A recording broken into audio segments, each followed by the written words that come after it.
Good morning, everyone, and welcome to the Front Porch here on WBOK 1230 AM.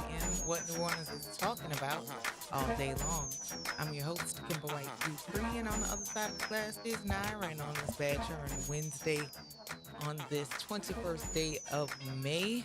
And come on in, grab yourself a comfortable chair, a mug, or tumbler of your favorite frosty or steamy adult beverage, and sit a spell with us here for the next 3 hours, located here on the historic campus of Xavier University at the foot of the overpass on Norman C. Francis Parkway. Don't forget to mind your manners. Say good morning. And today, we're going to have some conversations because I have musings. I've been having some thoughts now that we're grown on this bad churn Wednesday. But I hope you all are having a great start to your day.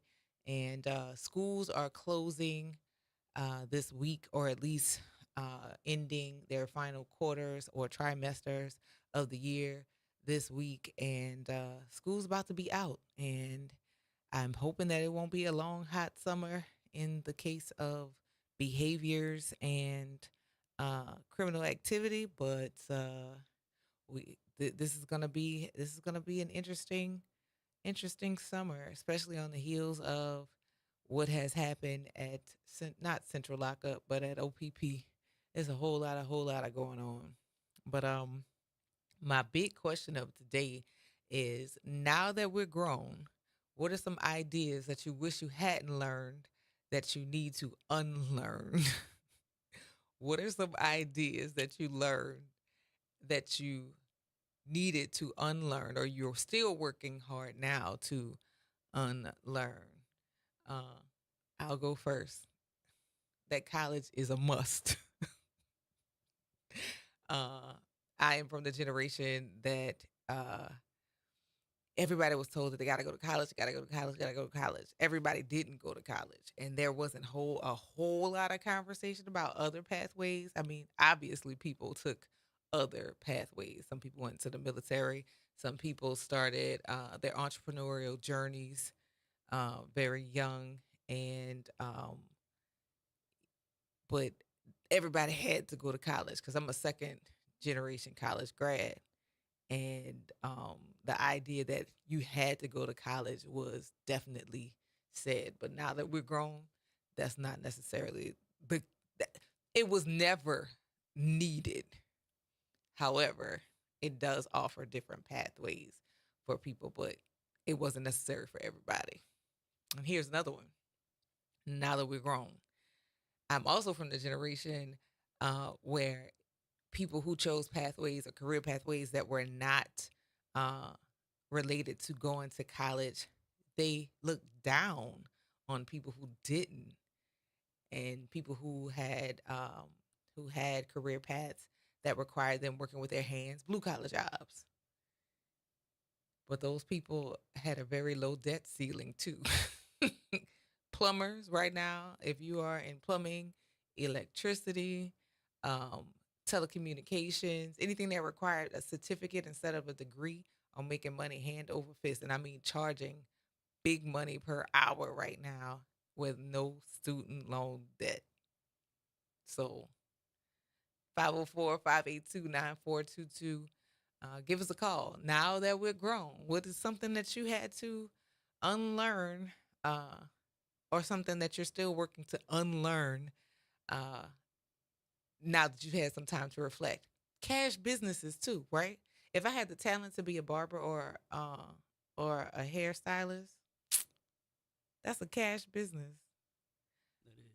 If I had a steady enough hand and the creativity to do it, the chemical pieces I can do. Your hair will be healthy, but the haircut would be. Mm-mm. Your style would be grandma. Mm. You'd have no split ends.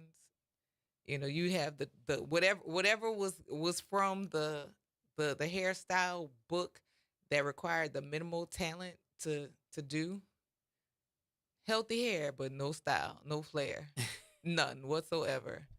And I was like, you want number 34? I got you. Now, if you want 34 with a twist, a side angle, I don't got you. That thing is gonna be messed up. I have no, like people are good creative, like visual artists. I can think it up, but I cannot execute it at all. But you got to know your strengths.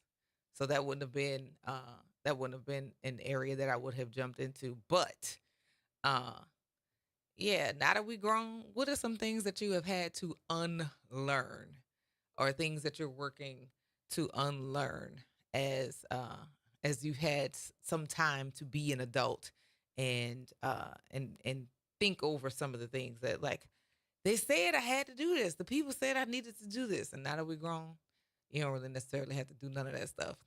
We're gonna take this break, y'all. Stay tuned to the front porch right here on WBOK 1230 AM. What New Orleans is talking about all day long.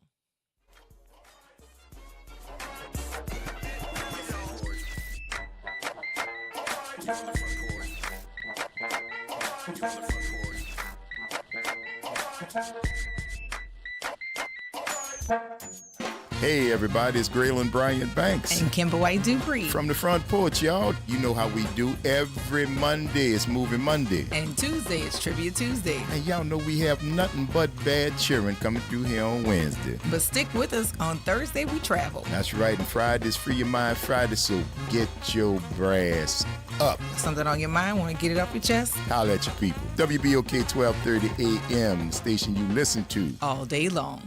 Good morning and happy Wednesday. I'm Morgan Lentis with WDSU News, and here's a look at today's headlines. Louisiana State Police capture another escaped inmate, meaning 5 of the 10 are still on the run this morning. Troopers found 19-year-old Corey Boyd in the Iberville neighborhood last night. That's not far from the city's French Quarter. We're told Boyd was found near an apartment building. So far, all 5 recaptured inmates have been found in New Orleans. And Governor Jeff Landry had this message on social media after the latest arrest, saying, quote, "Halfway there, we will not slow down. You will all be captured."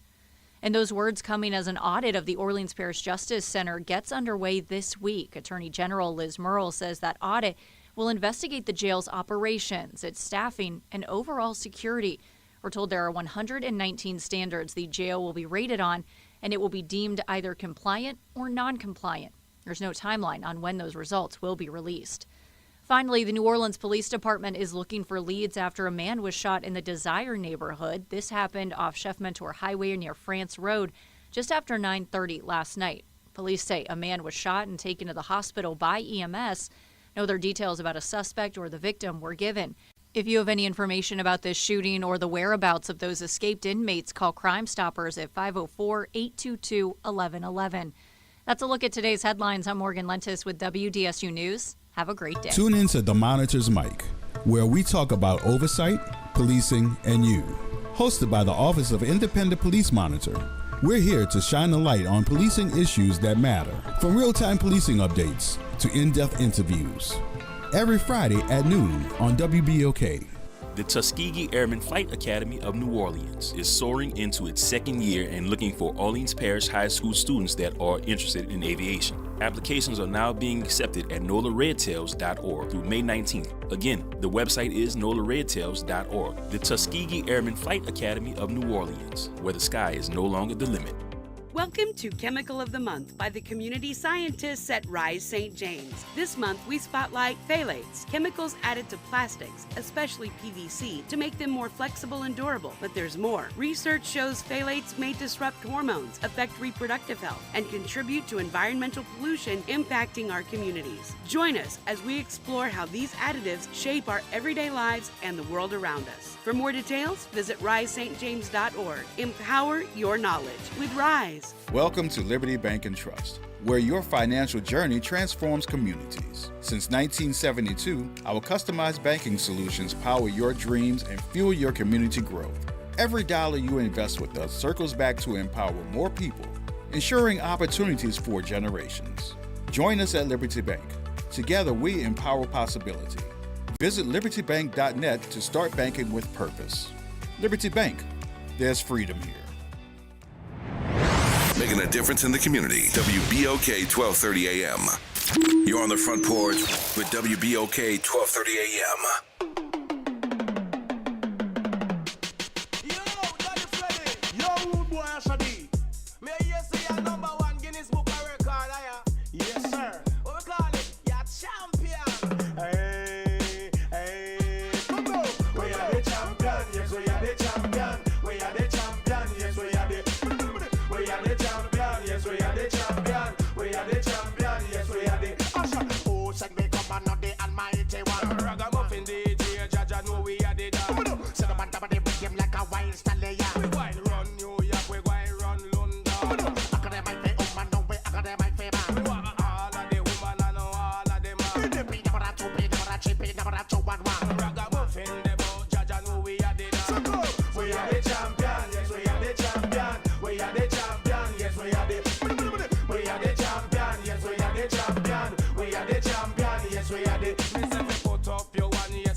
Up your waist in a slow motion. Style and a pattern. No, all of the woman and man them a face can kangalang. This a one judge and it a fit on number one. Cause the lyrics and me book them and them international. So go.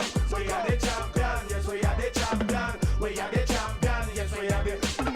We are the champion, yes we are the champion. We are the champion, yes we are the. Why that is pretty me know say I champion. That's why some guy have to listen. Sure they will make you a number one. Come now, come now. Come now, come now, come now, come now.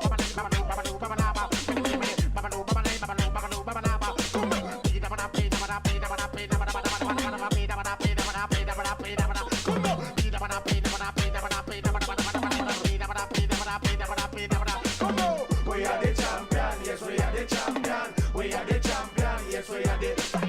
We are the champion, yes we are the champion. We are the champion, yes we are the. We are the champion, yes we are the champion. We are the champion, yes we are the. We are the champion, yes we are the champion. We are the champion, yes we are the. We are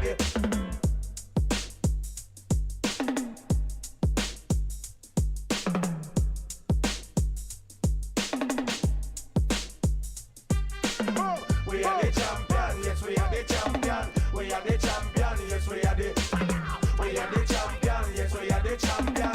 We are the champion, yes we are the. I miss a winner, we are to call and I got say we know right. Ragamuffin the boat, judge and know we are done. Play number two, play number three, play number 2, 1, 1. Watch it, ragamuffin, yes we are the done. Play number by this and Joe Bayan. Just come all the woman and come all the man. Pull up your foot and kick out your one. Ragamuffin MC, yes we are done. We are the champion, yes we are the champion. Welcome back to the Front Porch here on WBOK 1230 AM. What New Orleans is talking about all day long. I'm your host, Kimber White Dupree, and on the other side of the glass is Nyran on this Bad Churn Wednesday. I want to send a special thoughts and prayers to Miss Joyce Taylor. Today makes 18 years since the loss of Dion and Chloe. 18 years ago, my line sister and her daughter transitioned after after a horrific accident, and just send some love, Front Porch family. Miss Joyce is a faithful listener to the Front Porch, and for sure we want to keep her lifted on today. But the big question of today is: now that we're grown, what are some things that you are starting to unlearn, or things that you wish you did not learn the way you learned it? 504-582-9422. Hey, Josh. Can you hear me? Now I can. Hello? Yes. Good morning. Okay. Good morning. How you doing? I'm doing well. How are you? I'm good. Flying solo today, huh? I am. Not Yeah. not for too much longer. I'll be rejoined by my co-host for sure. Okay. I tell you what, boy, you hit something when you say that Barbie a beautician. Yeah. Man, I wish I'd have picked up them clippers. Yeah. I wish I'd picked them clippers up. Girl, in the 90s, the only person that made more money than Barbies was drug dealers. Drug dealers. That was it, Yep. man. That And was, who girl, kept the barbers in the beauty salon in full swing? the Because drug dealers. if you a dope dealer, you had to be fresh, and your old lady Yes, had to be fresh too. yes. And the nail techs, Yes, the acrylics nail techs. that have caused more issues than not. When I was growing up, they Absolutely. was giving a girl would get like a gold press-on nail on her pinky finger. I remember that. I The forgot gold. about that. Yeah, that set you apart. You ain't no regular basic chick when you get a gold pinky fingernail. You different. Remember at one point they started selling them on the in the infomercials? Man, they was selling that and gold teeth caps. Jesus. Man, Help us, but that Lord. barber though, boy, you girl, look, you talking about you get all the money, all the women. If you're a woman that dated a barber, I feel bad for you. I Well, feel bad for you. You was in a polygamous relationship. You ain't know nothing about it. You was a polygamous. literally, and whether it was romantic or not, because barbers have a Never romantic. barbers and hairdressers have special relationships with their with the people that they serve. So you're Yeah, well, absolutely right. women, you might be a little safe because they only seen women. Not too many men went to the beautician. But if he working down there with them, oh yeah, they tap. Shout out to my favorite barber, Scoop. Yeah, bro, that dude Yeah. got some. He got some It's story to tell. it's an interesting thing, right? Because as a girl who was wearing a very short haircut that I had no need to go to the Hmm. salon to and went to the barber, there were very few times that I had to pay for a haircut. Because if I I bet didn't it get a was. free I bet haircut it was. from the barber, somebody else paid for my haircut. That's how they shoot their shot, man. Look, you get your hair cut. The girls come back, get their neckline and fade, and get their eyebrows arched. And that boy go tell that girl if she look good enough, you good. You good. Shooting their shot. I Man, don't I know. wish I I'd don't know put them so much. clippers I up. don't know so much if that was a shooting their shot from the That's barber's shooting shot. perspective, but definitely from the other clients in the Nah, that's in the shooting. shop. Yeah, the other clients and the barber. Listen, that whole barbershop was filled with Elwins. All of Not them say, Elwin. hey Kim, all of them full of Elwins. The Not whole Elwin. barbershop. Girl with Now, a cute now girl remember, walking the Josh, shop. I'm not the regular girl. Well, I know you. I know you. You was even that makes you even more sought after. Because you was cool people too. Oh man, back then they would call a woman like yourself a jazzy chick. Yes, I have definitely had that title Yeah, you gonna get that title. given. You don't bring no drama. You play your position. You good. So you was the most sought after.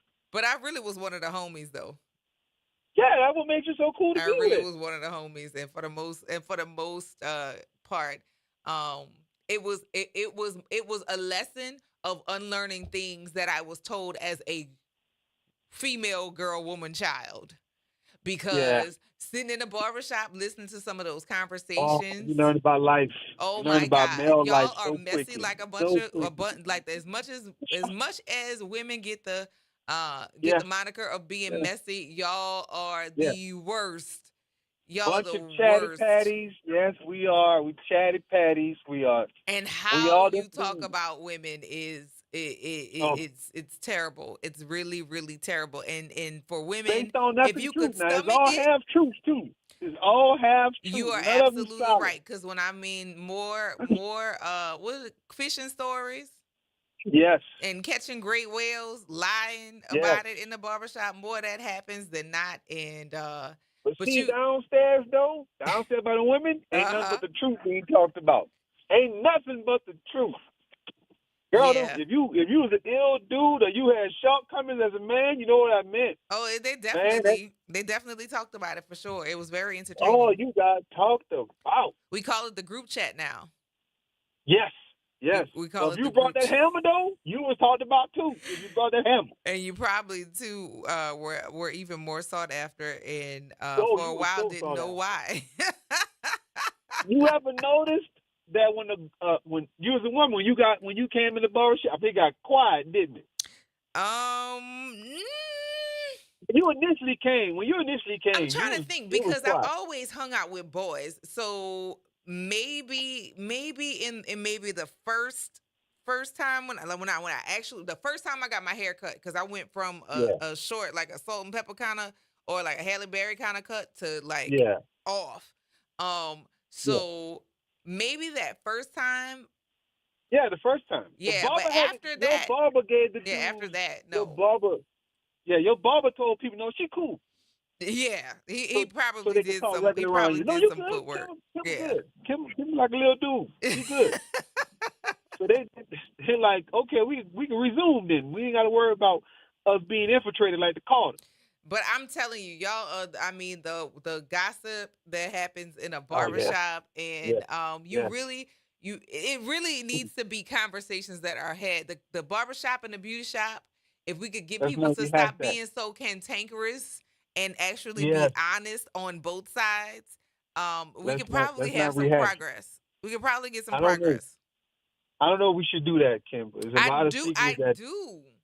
I a lot of secrets do. that got to be exposed on our end. We ain't ready to give now. We ain't ready to be that transparent. I mean, the same could be said about the other side as well. You know, there's some things Yeah. that people just but that's a human commonality that gets looked over all the time and hyper focused on the gender. There are people in general, just human folk. We got pride, and we also have Hmm. spaces that we don't want to own our own stuff. But if we could get those two conversations and Oh get no, people can't do it. to be honest about some things and Uh-uh. listen, I think we could No, get some Kim. progress, particularly in our community. This is the dream that Martin spoke of. What you trying to do? You can't get that done. I'm, Can't get I'm it gonna done, I'm Kim. gonna Those keep two working on sides that, should because ever cross. I think it's a worthy feat to accomplish. If I It's a could pull great it off conversation to one have, like time, I think it would be a cool thing. with the youngsters. It would be a great conversation, so they can learn a lot of the do's and don'ts from each other. So it would be before, like people like myself, we too old now. We stuck in our ways. I think anybody can learn anything, but Ain't trying to tell you we can't. We can't. I think it's Now, possible. We can do anything. We can do and anything if we commit to it. another thing I probably would never tell myself or stop anyone. Hey, don't become a sheriff.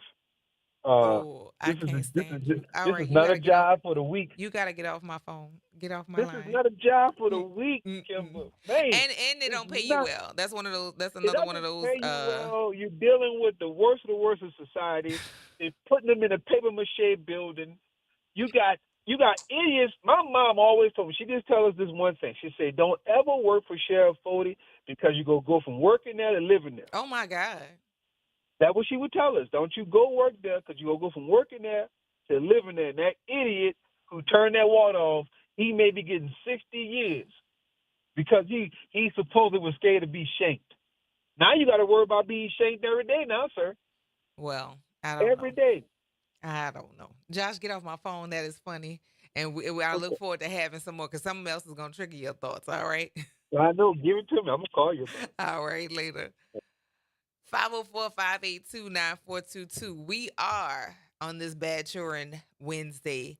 Now that we're grown, what are some things that you wish you had not learned, or things that you are working on to unlearn? Yeah, Cam, I caught that. Paper mache building. Uh what are some things, now that we're grown, what are some things that you wish you had learned differently or are working on to unlearn now? The first thing that I offered was about trades. Trades were kind of downlooked or looked down upon as a way of people earning a living. And right now, the trades are making money hand over fist, from construction, carpentry, electricians, plumbing. Hey, HVAC, boy, I tell you, if you could fix an air condition in New Orleans, you don't really have to work the whole year. You can make money. We don't really so much worry about the heat, but definitely the air conditioning. roofing, drywall, ceiling and tile installers, masonry, painting, welding, building systems technicians. If you are operating HVAC and operating plumbing systems and electrical systems, and construction manager. Those are careers that are just under the construction trades. Construction trades. And the debt ceiling or the debt accumulated getting a trade is way lower than getting a college degree. Now that we're grown, what are some things that you wish you that you would you had learned differently, or that you are working on to unlearn right now? 504-582-9422.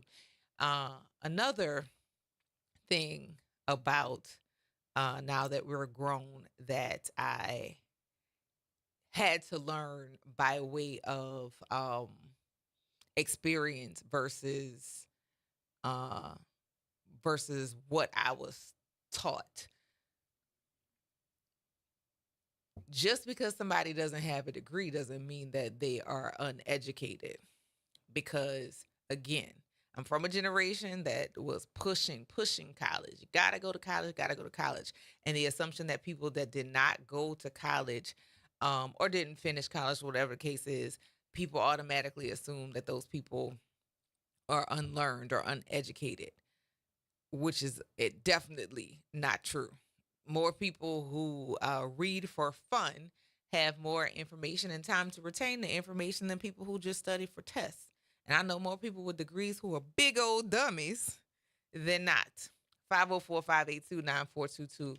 Good morning, Don. Good morning, Kimber. How you doing? I'm doing well. How are you? All right, I'm going to ask you one more time. How we doing out there? Remember that intro? I Dolly? do. Yes, I do. Yes. I'm doing well this morning, though. Damn are good. you doing well? Yes, ma'am. Very good.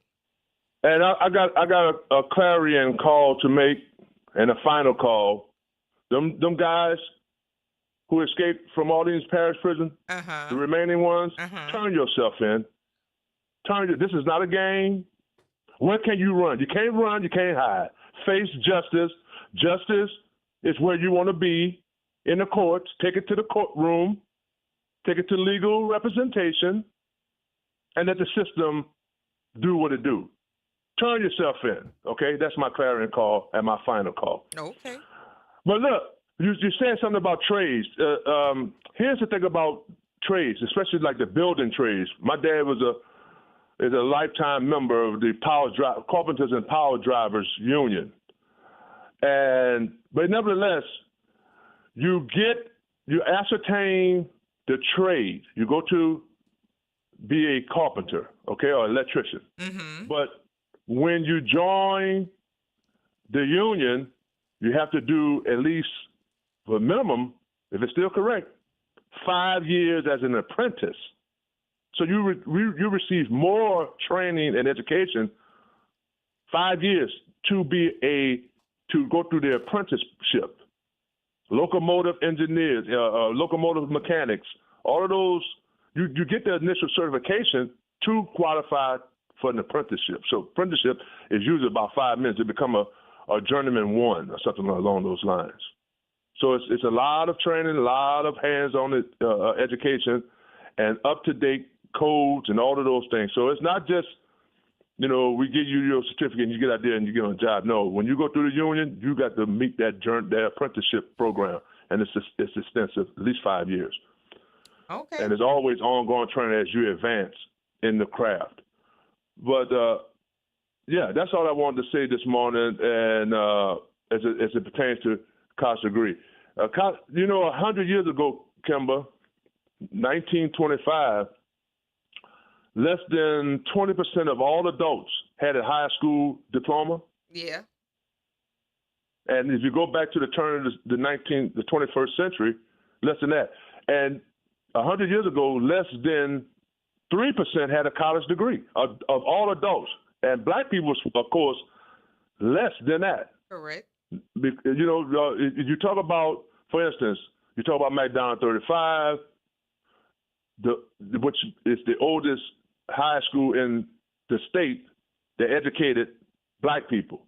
The oldest in the country is Paul Lawrence Dunbar in Washington, D.C., and they had people come from all over the country because it was the only high school at that time, 1870s or something like that, if I'm not mistaken, right after the Civil War, if you will, that you was afforded a high school diploma.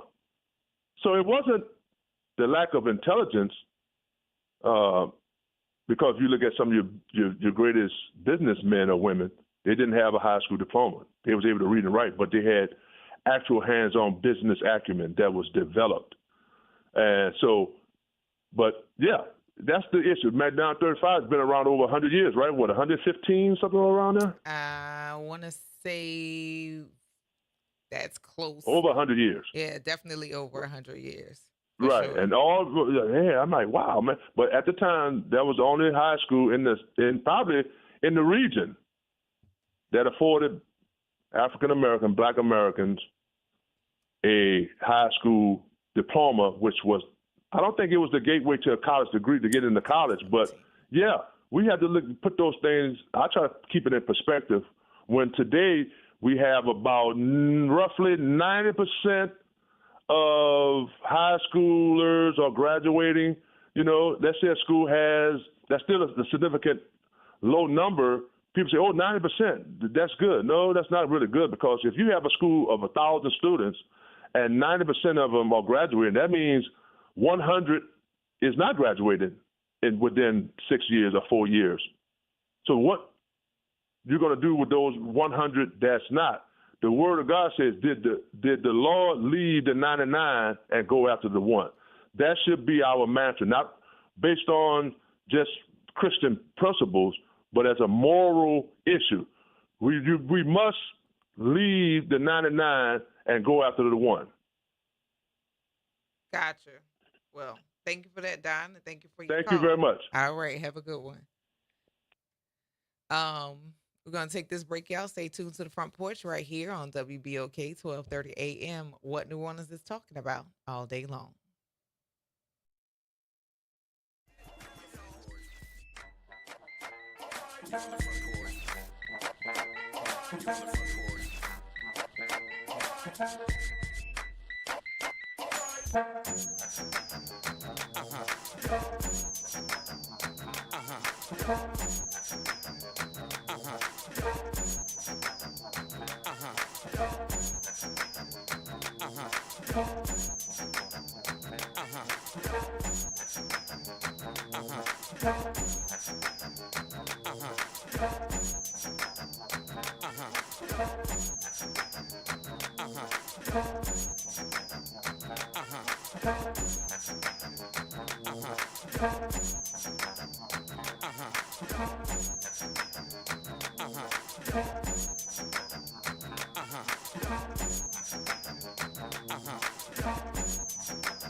This is your news update for WBOK from WDSU. For all your news and weather, watch WDSU News, New Orleans' leader in live, local, late-breaking news. Today at noon and 4 p.m. Mild and muggy again, along with a few spotty showers early. Partly to mostly cloudy skies with highs on the North Shore in the upper 80s to low 90s and the mid 80s on the South Shore. Showers and thunderstorms for the afternoon, especially on the South Shore, could be heavy at times. As the cold front moves in, expect lower humidity this afternoon and Thursday.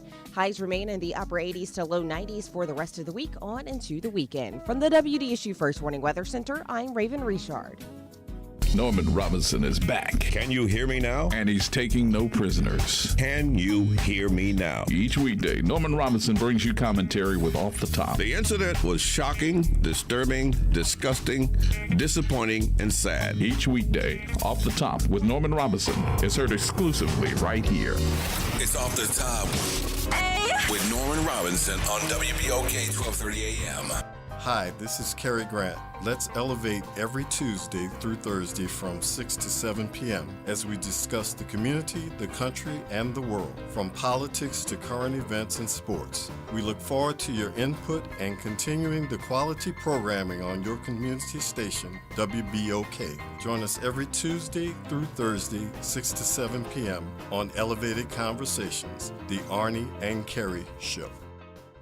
WBOK and LCMC Health are proud to present Keeping You Well Cafe, 60 Minutes with LCMC Health, where the doctors speak directly to the people of New Orleans. LCMC Health is committed to improving the quality of care here in New Orleans, the Gulf South, and beyond. The Keeping You Well Cafe is another way for LCMC Health to engage with the community. At the Keeping You Well Cafe, LCMC Health joins WBOK and local businesses to answer your questions about wellness and health. Visit DePaul's new Algiers Health Center at 2801 General de Gaulle Drive to receive primary and preventive care for both adults and children. Services also include behavioral health, imaging, and on-site pharmacy, vision, Medicaid enrollment assistance, and more. For appointments, visit DePaulCommunityHealthCenters.org or call 504-207-3060. You're on the Front Porch with WBOK 1230 AM.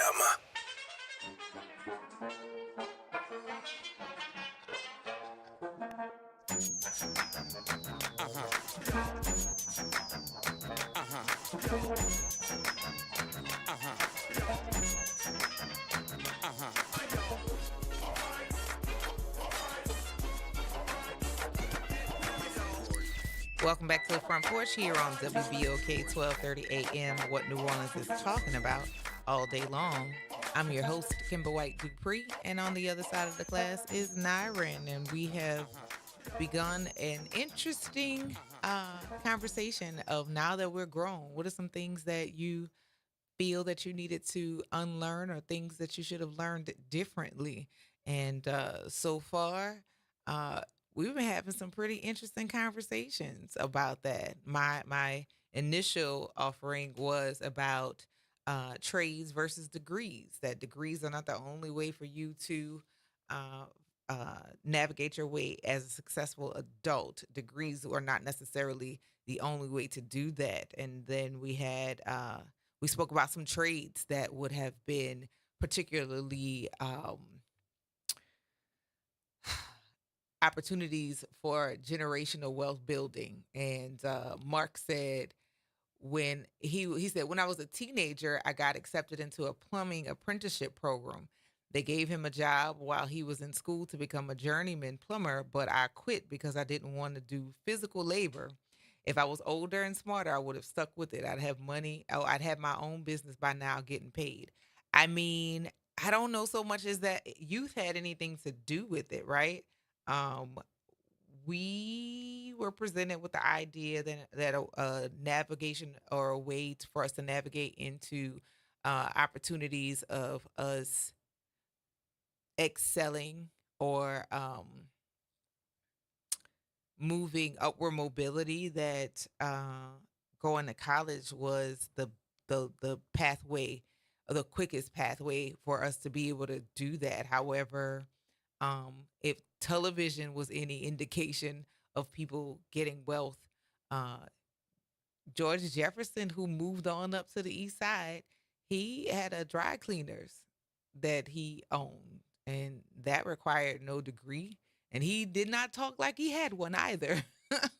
And then there were other skills that provided opportunities for us to build wealth and pathways to upward mobility and generational pathways. And also as people who did labor or had skilled labor as their means of providing for their families, once they were able to provide a different life for their family, they didn't require that their kids learn those things as well, which kind of cut off their duality in being educated and also being skilled as well. Because I think that should have been the push, but of course, many of the families leaned into, you got to go to college. You got to go to college. Hiram says, even the Bible, they had skills. I believe Jesus was a carpenter. Early skills introductions are a great individual, family, and community investment, and it offers endless options and opportunities for young people. Um, there's nothing like cash you generate on your own. Absolutely. And we went through the construction trades that there were many different areas for you to create careers and pathways for your life. Then we get into mechanical trades. Okay, auto mechanics. You can't. You used to be able to go to Shade Tree Mechanic and get things done, but right now cars have become so digitized and computerized. But if you are skilled in that area, you make pretty good money, or at least the people you work for make pretty good money. But if you can do that on your own and keep up your training as cars are evolving, you could be making a lot of money for yourself. Also, machinists, different tools that shape and form metal parts. That's another one. Mechanical drafters and locksmiths. Now, I don't know how many places still have like actual locksmiths, because we've seen where machines are able to do things like repair keys and cut keys for locks and whatnot. But I'm sure you need people who know how to actually do those things. And just like cobblers, if you find one who knows what to do, of course, um, their skills can offer uh, the opportunity for them to make a whole lot of money. Um, in industrial trades, there's elevator mechanics, industrial mechanics, millwrights, pipe layers, and boiler makers. Those are careers, and it involves physical labor, but there's money to be made. And then some additional trades: aircraft mechanics, electrical technicians, cable technicians, solar panel installers, dental hygienists. If you look right now in the for vacancies, they have vacancies for dental hygienists all the time, and nurses, real estate appraisers, construction and building inspectors. Now, these are not all of the trades that are available, but just a few that don't require degrees. And we should be having conversation. We should be having conversations with our kids as the cost of college continues to increase. Um, and as you know, we've been hearing like the debt forgiveness for student loans is in jeopardy right now. So yeah, these are things and conversations that we need to start having. And that doesn't mean you can't go to college later if you start off with a trade. It doesn't limit you to just that. Cam says, I have a personal locksmith who is an older guy, but he is good at what he does. Yes, that's something that you have to be skilled in doing. Iron workers. We don't see all the beautiful iron work happening as often now, particularly in the city. But if you wanted some iron work done, you have to get somebody who is skilled in that area, and they can charge you whatever the going rate according to them is, because that's not something that you just kind of look at and go, now I know how to do this.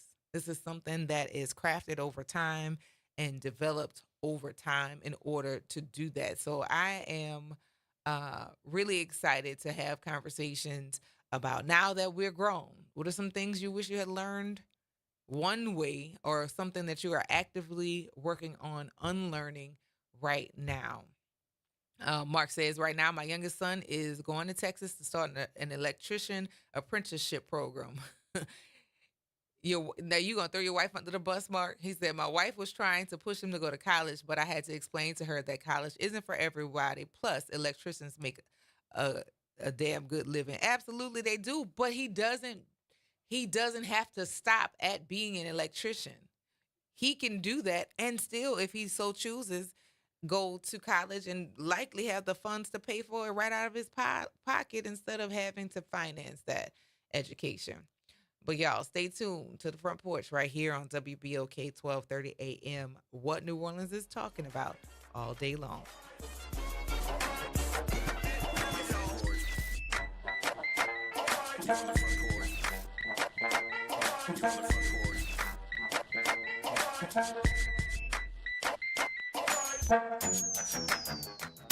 From the campus of Xavier University, WBOK Go and Equity Media Station. This news report is brought to you by New Schools for New Orleans. New Schools for New Orleans is committed to celebrating the hardworking teachers of New Orleans. Thank you to all the educators who came out to the 4th annual NOLA Teacher Fest at Champion Square. We had over 2,000 attendees. Special thank you to our sponsors, Allstate Sugar Bowl, Entergy New Orleans, Raising Cane's, Align Ed New Orleans, Agenda for Children, and Oshner Children's for their commitment and support. Teachers and school leaders, enjoy the summer break.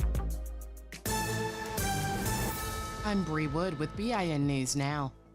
Chicago's Black Mayor Brandon Johnson is firing back after a DOJ probe into his hiring practices. He says if diversity is the issue, the Trump administration should be investigated too. My administration reflects the country, it reflects the city. His administration reflects the country club. The DOJ investigation was prompted by comments the mayor made at a Southside church on Sunday, touting all the black people he has hired. 5 of 10 escaped inmates from a New Orleans jail are now back in custody. Louisiana State Police say Corey Boyd was taken into custody Tuesday evening. 5 inmates are still on the run after escaping the jail last week.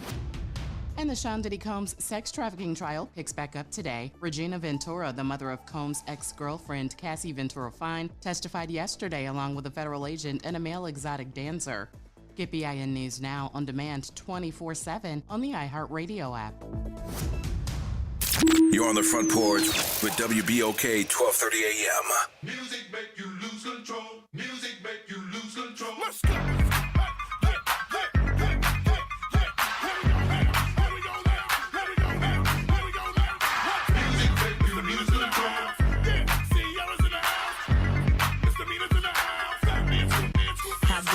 Cute face, chubby waist, thick legs in shape, rump shaking both ways, make you do a double take. Planet rocker, showstopper, flow proper, head knocker, beat scholar, tail dropper. Do my thing, motherfucker. Rolls Royce, Lamborghini, Blue Medina.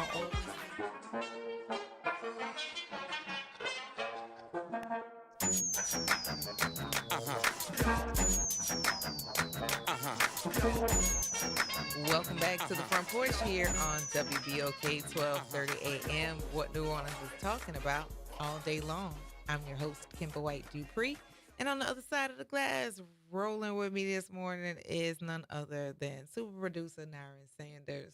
We are in this thing on Bachelor and Wednesday, and this is a really good conversation. Has something popped into your mind about something that you have had to unlearn or have started to unlearn now that you're grown? Because you're 25 now. Dang, I am grown. That's grown. Yes. Yes, sir. Dang. Yeah. But that actually, being grown, the thing that I was taught was not to be too grown. Because when I was younger, they was like, because I always liked money. Okay. So birthdays and everything, I always save up. I wouldn't go to the store. I Okay. would stack my money. So I was like 14, maybe 15, and I was able to get a job. And I was like, I want to go out there, give me a job. And they were like, you don't need no job right now. You need to focus on school and all this other stuff. I'm already, top of my class.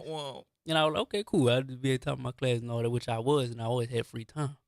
But I would have loved to be making money. I got my first job when I was like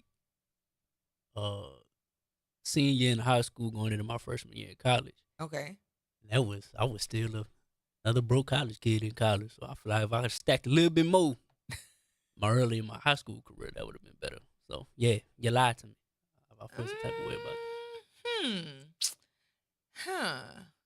That's interesting. I'm glad you said the piece about people saying you're too grown, right? As a means of, I don't know, what's the word I want to use? It's not tempering, but kind of to son you, or like the little girl you, right? Mm-hmm. You too grown, and now that I'm grown, I have learned how that is kind of being taught to dishonor how you're feeling to safeguard somebody else's feelings. Right. Because I'm very much so from the generation of, when you tell people how you feel, that's being disrespectful, when in fact you're being disrespectful to yourself by not actually telling, like, what you're doing is making me feel this way. And an expression of your feelings is not disrespect, but if I have to hold it on, that's being disrespectful to my own self, because I'm downplaying how I feel. And I think we have to start having conversations about that now that we're grown. However, your feelings may be valid, but your behavior may not. And those two different things, like, because I think quite a few people have gotten into valuing other people's feelings, but not holding them accountable for their actions because of their feelings. Because we all have feelings. I don't think that feelings should be ignored. And I'm definitely from the generation that you don't get to have feelings. I'm taking care of you. I'm doing this. I'm doing it. As an adult, and I'm grown now, I knew how that felt as a kid, so I don't think that's necessary to do that. But and also contrast, yes, I do want to. Yes, I thank you for sharing your feelings, and I understand how you feel.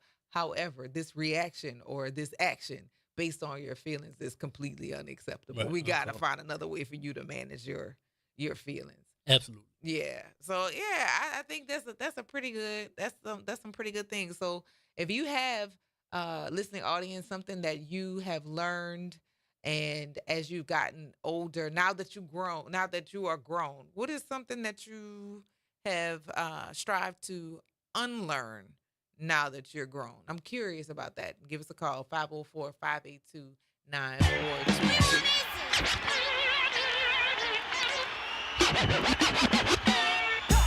And when you hear this music, you know exactly who is on the line. Before we get into it, gotta sing a song. Squeeze it! Squeeze it! Squeeze it! Squeeze it! They all want squeeze it. Squeeze it E. Good morning, Elwin. Good morning. How you doing? I'm doing well. How are you? I wish I'd have continued to save my money when I was a kid, but I got in some curricular activities and started spending.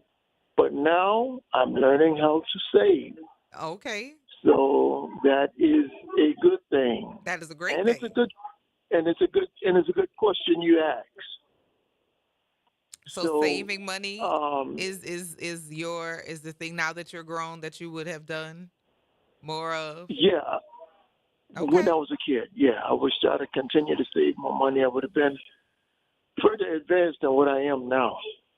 But due to the extracurricular activities I got involved with, I hear it that. prevented me from doing that. I hear that. So how are you doing today? Oh, I'm doing fine. Are you staying out of trouble today? I never was in trouble. No, the lies you tell, you couldn't even get that out good. I was never in trouble.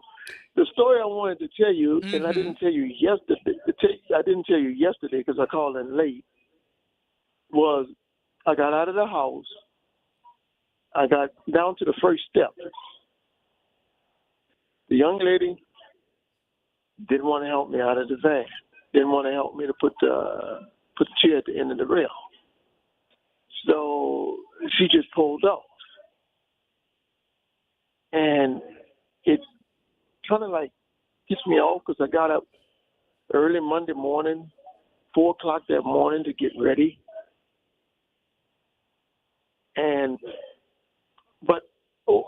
I've talked to some people at the office, and they reset the appointment for me. So I'm not really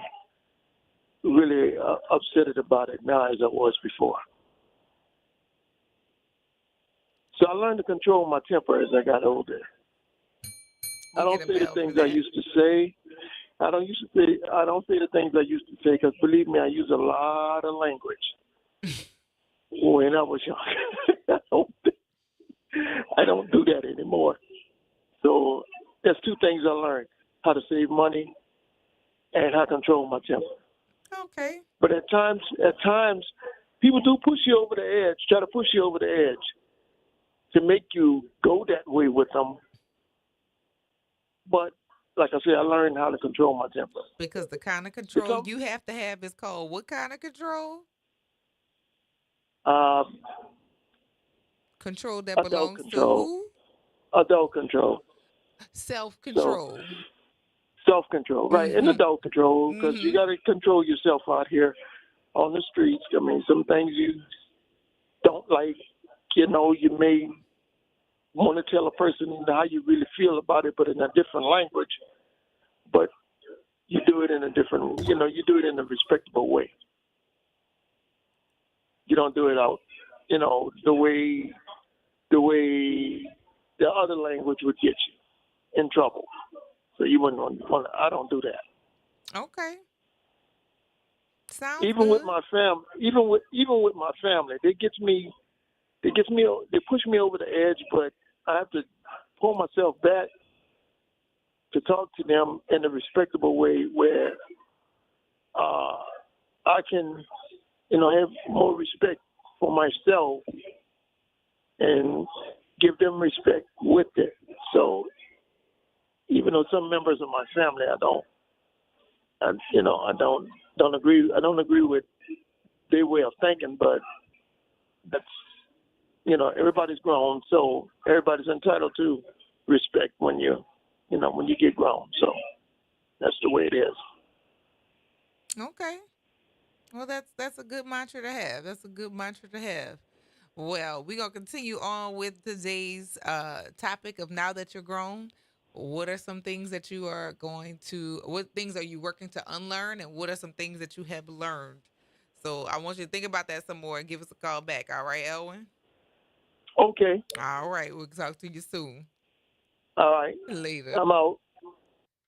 504-582-9422. Now that we're grown, what are some things that you will have unlearned or things that you uh, are working to unlearn now that we are grown? The one thing that I have learned is to act accordingly.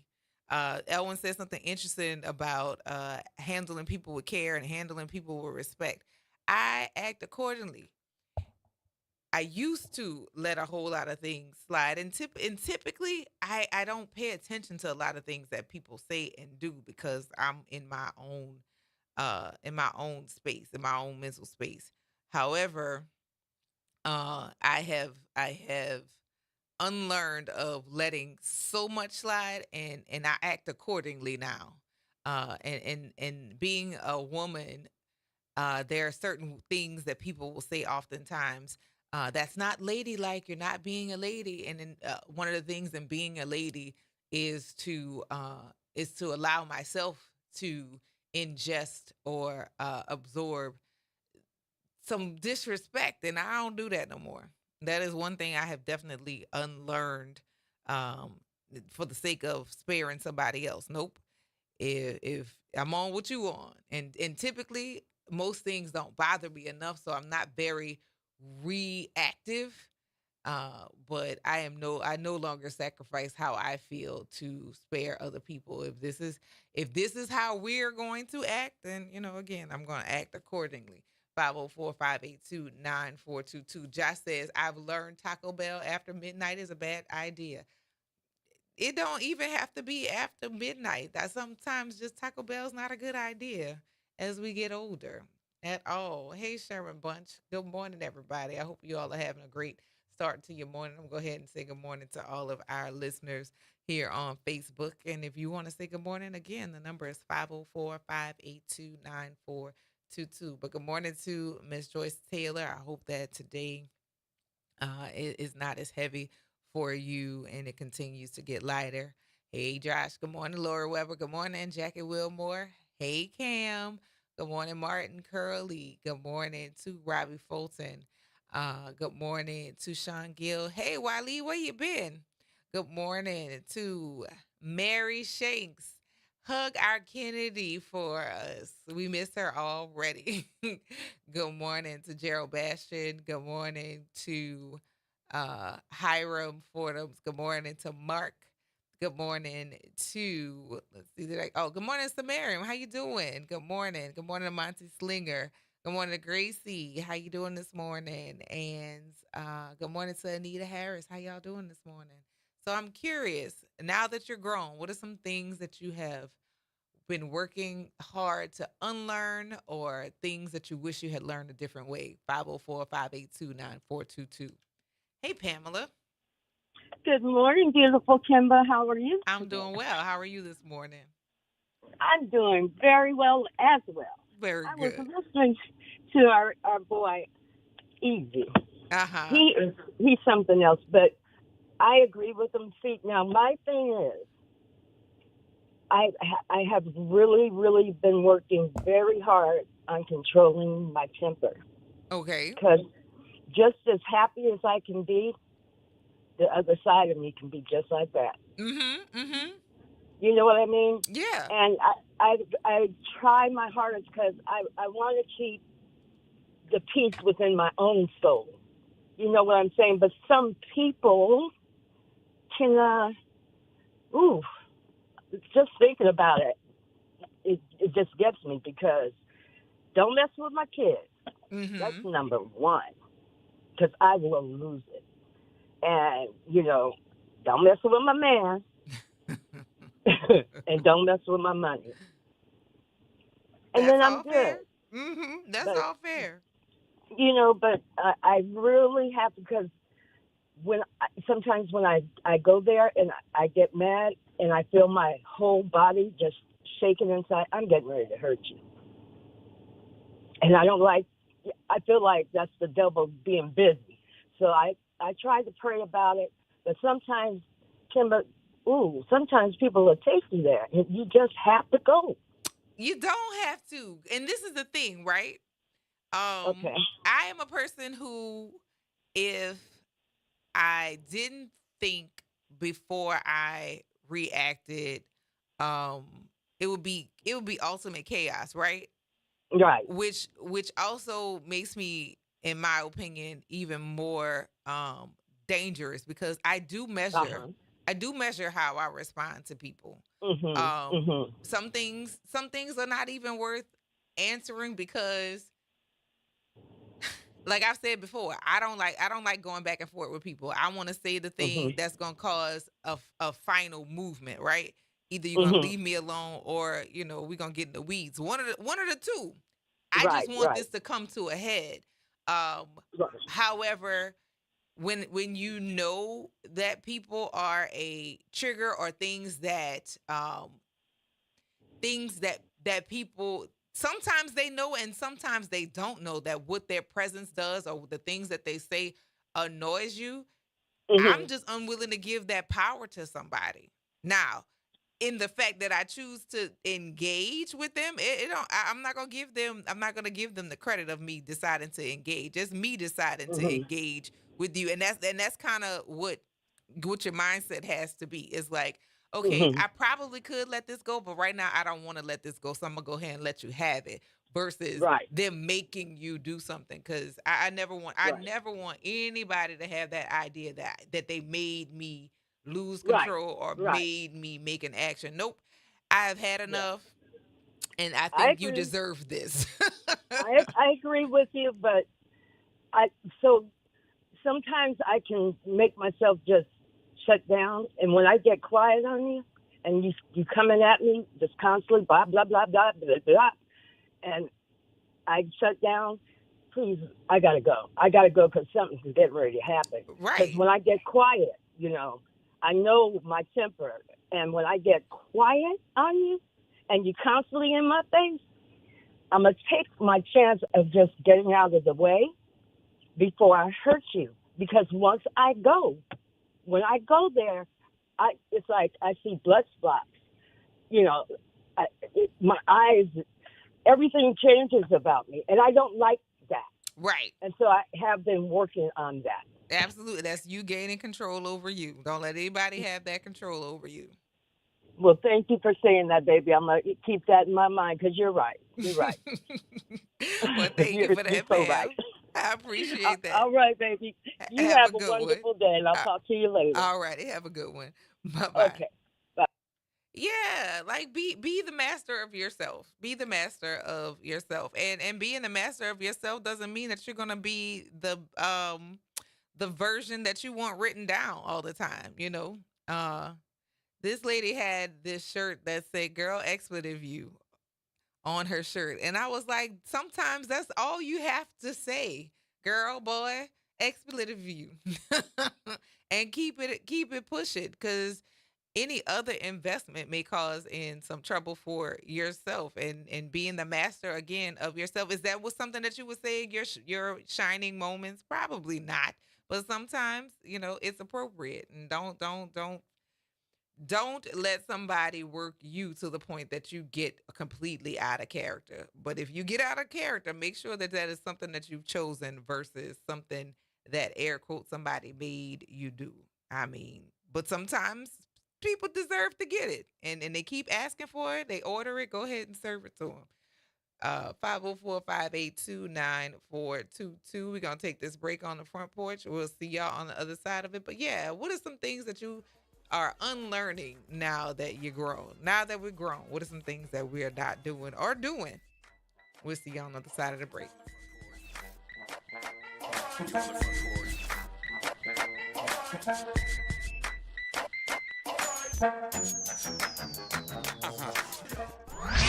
Hey, this is Dave Poston. Be sure to listen to WBOK 1230 AM every Saturday morning at 10 a.m. and Sunday evening at 5 p.m., bringing you the best Southern Soul barroom music with the Southern Soul Weekend Party Mix, hosted by me, of course. I'll be playing your favorite Southern Soul music by artists from all over the South, right here on WBOK 1230 AM or online at WBOK1230.com. The station you listen to longer. Listen to longer. Listen to longer. Good morning and happy Wednesday. I'm Morgan Lentis with WDSU News, and here's a look at today's headlines. Louisiana State Police capture another escaped inmate, meaning 5 of the 10 are still on the run this morning.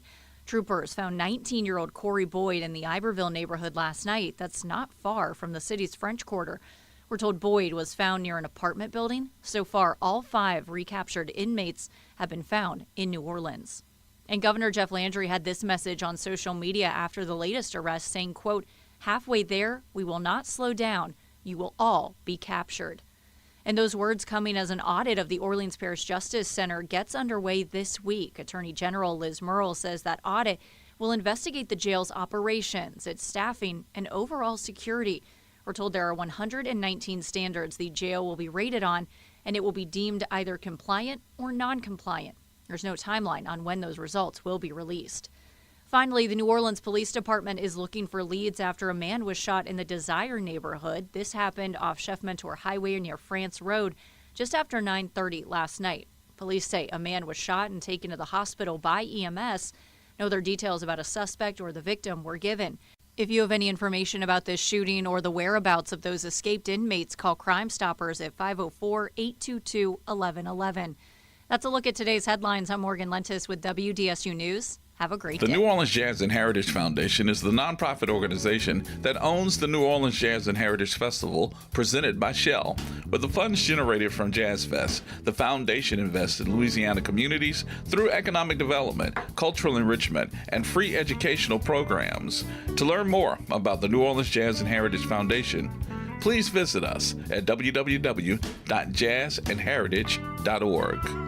Fresh produce, local flavor, and a healthy you. New Orleans East Hospital is hosting a farmers market the last Wednesday of every month from 2 p.m. to 6 p.m. Join us in the parking lot across from the main entrance. Support local farmers and your wellness. We'll see you there. Welcome to Liberty Bank and Trust, where your financial journey transforms communities. Since 1972, our customized banking solutions power your dreams and fuel your community growth. Every dollar you invest with us circles back to empower more people, ensuring opportunities for generations. Join us at Liberty Bank. Together, we empower possibility. Visit libertybank.net to start banking with purpose. Liberty Bank, there's freedom here. Making a difference in the community. WBOK 1230 AM. You're on the front porch with WBOK 1230 AM. Oh yeah. Feels good.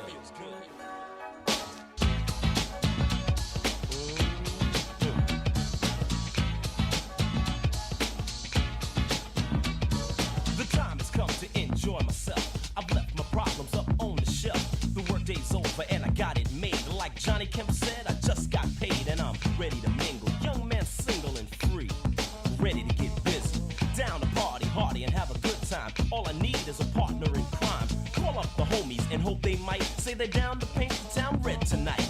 Look in the closet and pull out the hype gear. Hook up the high top fade and I'm out of here. To a disco or a party of some kind. Hope that I would find myself a good time. Before I'm through and the night is done, man, I'm gonna have fun. Ain't gonna hurt nobody. We're just dancing, y'all. Ain't gonna hurt nobody. Out there on the floor. Ain't gonna hurt nobody. We're just dancing, baby. Ain't gonna hurt nobody. Gonna give you more. Oh yeah,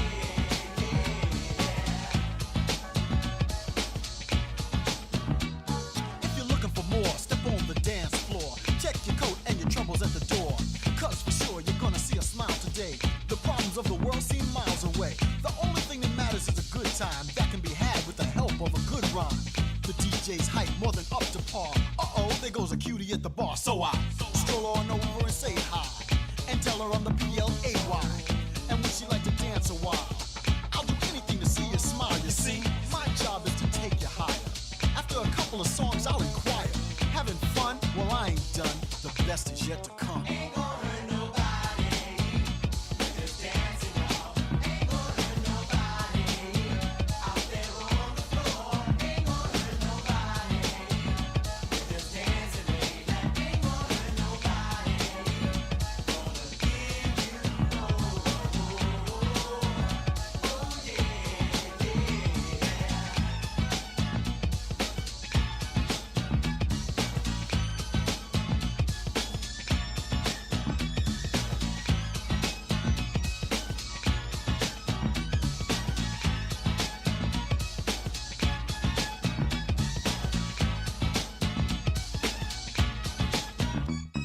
The music's hype, and if it's alright with you, I wouldn't mind spending the rest of the night with you. No kidding, babe, we can make some noise. You and your girls, and me and my boys, just feeling right, a night filled with pleasure. We can take it slow with no pressure. Enough respect, you won't regret.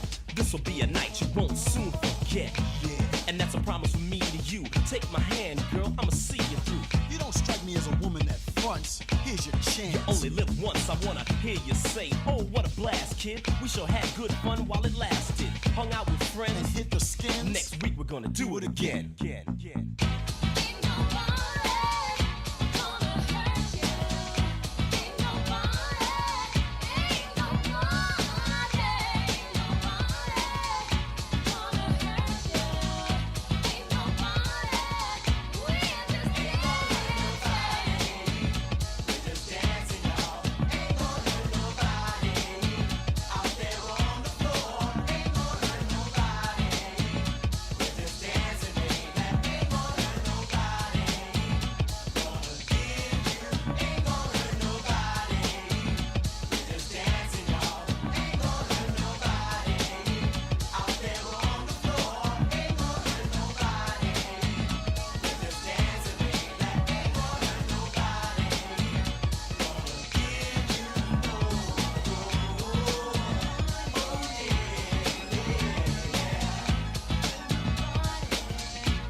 Welcome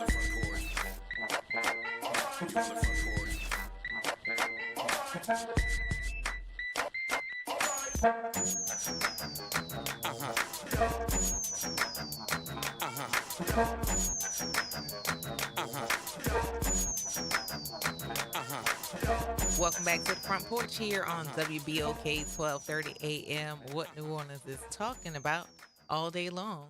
I'm your host, Kimber White Dupree, and that's Nyron on the other side of the glass, bringing us back with some kid and play, some Chris and Chris.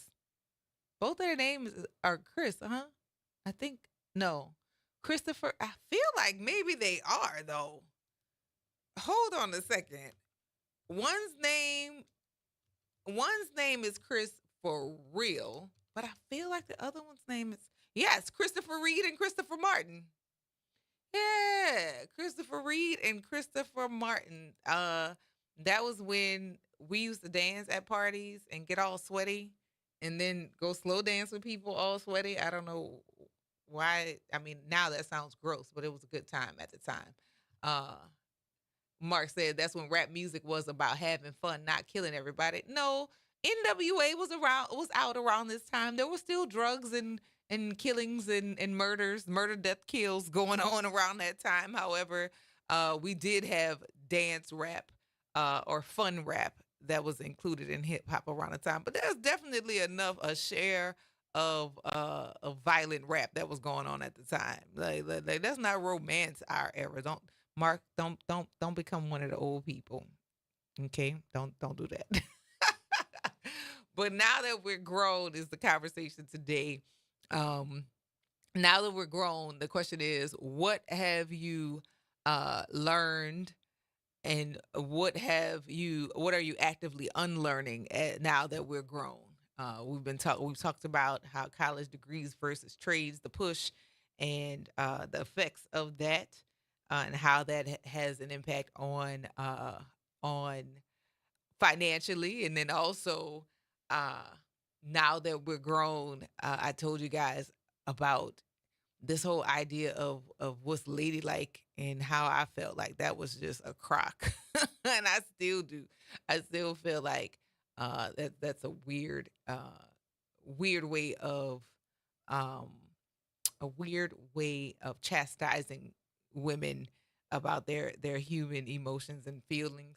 And Pam had an example of harnessing her anger and controlling her temper, which I think that's a human thing, right? Not stopping yourself from having the emotions, but deciding how much anger is it worth? I learned that very early, like the reaction doesn't necessarily have to be so big.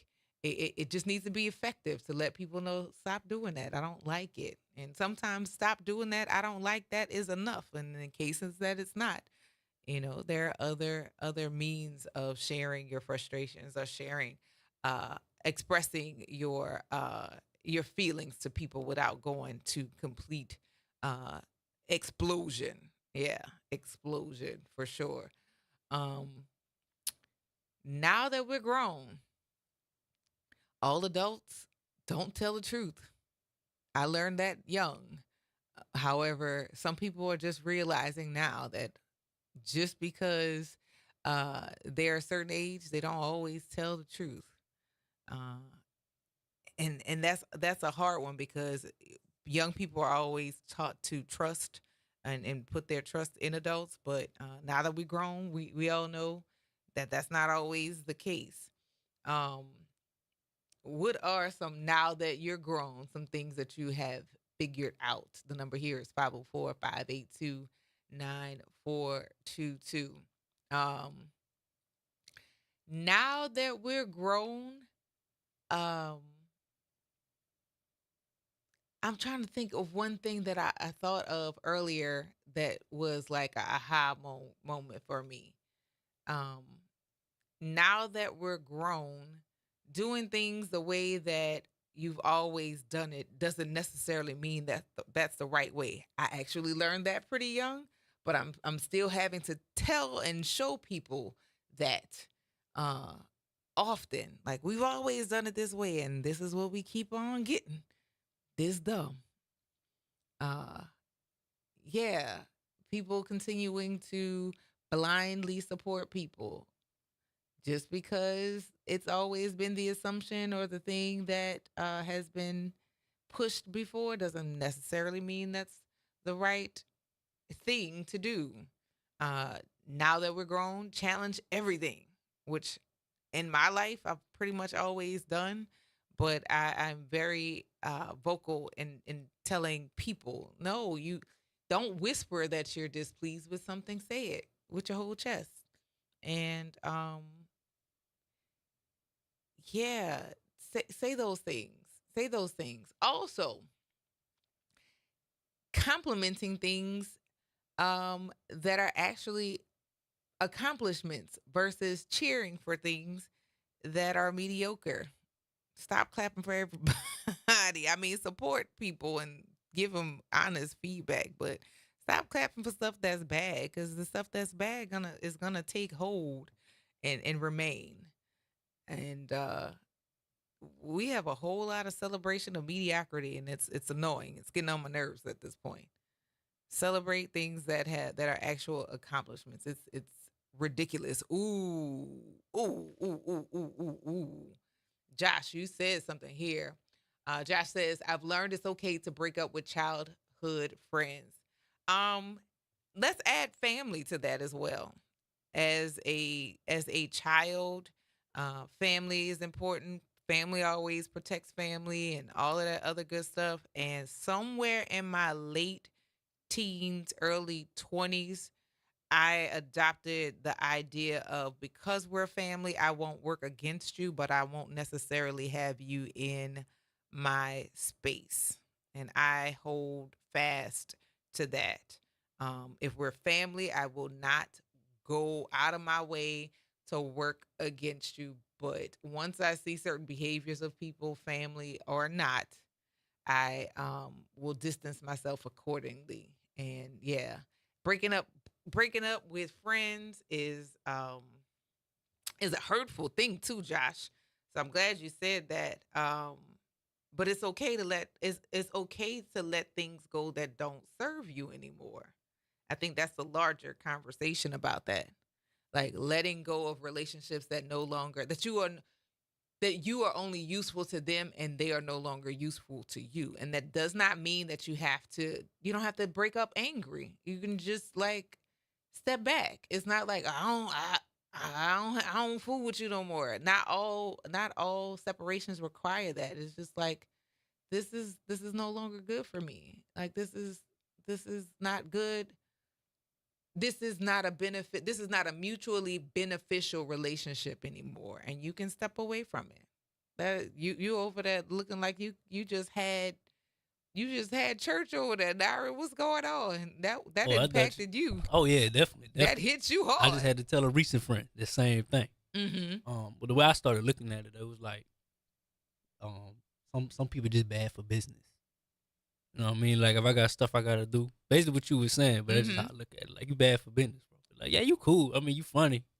I laugh at you, but we ain't got nothing. You ain't contributing to anything that we trying to do moving forward in the future. You always talk about the past. Man, back in high school, bro, we just graduated college. No, I don't want to think about high school anyway, brother. So if you gonna stay back there, That's cool, I'm gonna but have to leave. I'm not there. Yeah. I'm not there with you. You know, we have celebrated as a community struggle love and struggle friendships and the idea this is one thing that has been taught to women, particularly black women, suffer through uh a man's bad behavior because eventually he gonna get tired and come home. Yeah, run the streets. He gonna run the streets. He might run around on you. Just stick with him, cause he a good man. Stay with him, and if you the last one standing, you gonna be all right. That is something that we saw often. Betty Wright sang about it, and many other people sing about it. And as a young adult, like late teens, early 20s, I was like, that's stupid. That's very stupid. That is very stupid, but you see it.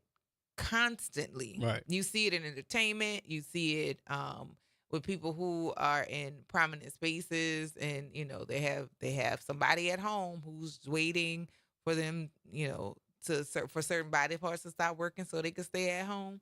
Yeah, those things have been taught like generations that has been taught. Now I knew young that was stupid, but people didn't speak about it outwardly now, but now everybody's talking about it.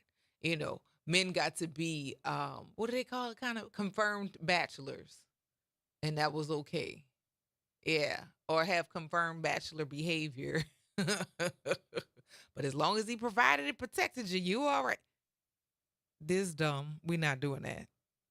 We're not doing that.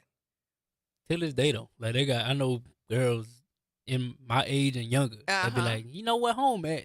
Baby, no, you don't. That's stupid. Like he's Ain't been putting your home life in at 3 days. risk. You might He putting your life at risk. Okay, Big Tarvey, you should load up on that, or prep. You should load up on that, because even if he likes the women's, you at risk. Like, you put my life at risk. Stop that. Or better yet, you don't stop that, I'ma head out. Right. Like crazy. He know where home at. Yeah. No. We gonna act appropriately over here. Right. Yeah, that is not okay. Earl said truth, and Josh says, hang if you can hang, no pain, no gain. No. I don't want no pain, and I'm about to lose some weight because you about to go.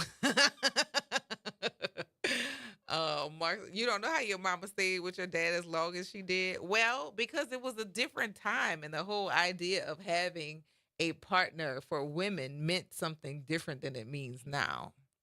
And unfortunately, the idea of you gotta have a man is still being pushed in many circles. If you go to a wedding, and you are uncoupled, people, well, when you gonna get married? Are you with somebody? When you gonna have children? That whole conversation. And I definitely unlearned asking people or considering asking people those conversations, because really ain't none of my business, unless they so engage or begin that type of conversation. Like, we're just not doing that anymore. And now that we're grown, am no longer quiet about things that I used to silently go in my mind. This dumb. That's literally, I listen to people and I weigh what they're saying, and it's like a lot of words, but they've actually not said anything. Yeah, Man, bro. it's like, you said a lot of words, but what you just said is nothing. So this dumb. What we here to do? Right. What's the objective here? Like, what are we getting ready to execute here? Because what's happening here? Bro, I would shut out quick. If we 5 minutes to the conversation, I know you got 5 minutes more, but we haven't got nowhere in these past 5 minutes. I'll just be waiting. Like, gotcha. What? Go ahead and, What? I feel like that sometimes when people are talking to me, and one of my line sisters, she said there's a time where my eyes kind of gloss over because I have literally checked out of what you're saying, because you're taking too long to get there. And I know I make facial expressions, some of them on purpose, some of them not. But if you talk to me too long, after some point, it seems like we're going nowhere. So I'd rather go nowhere in my own head than to wait on you to take me on a trip to nowhere. Nowhere.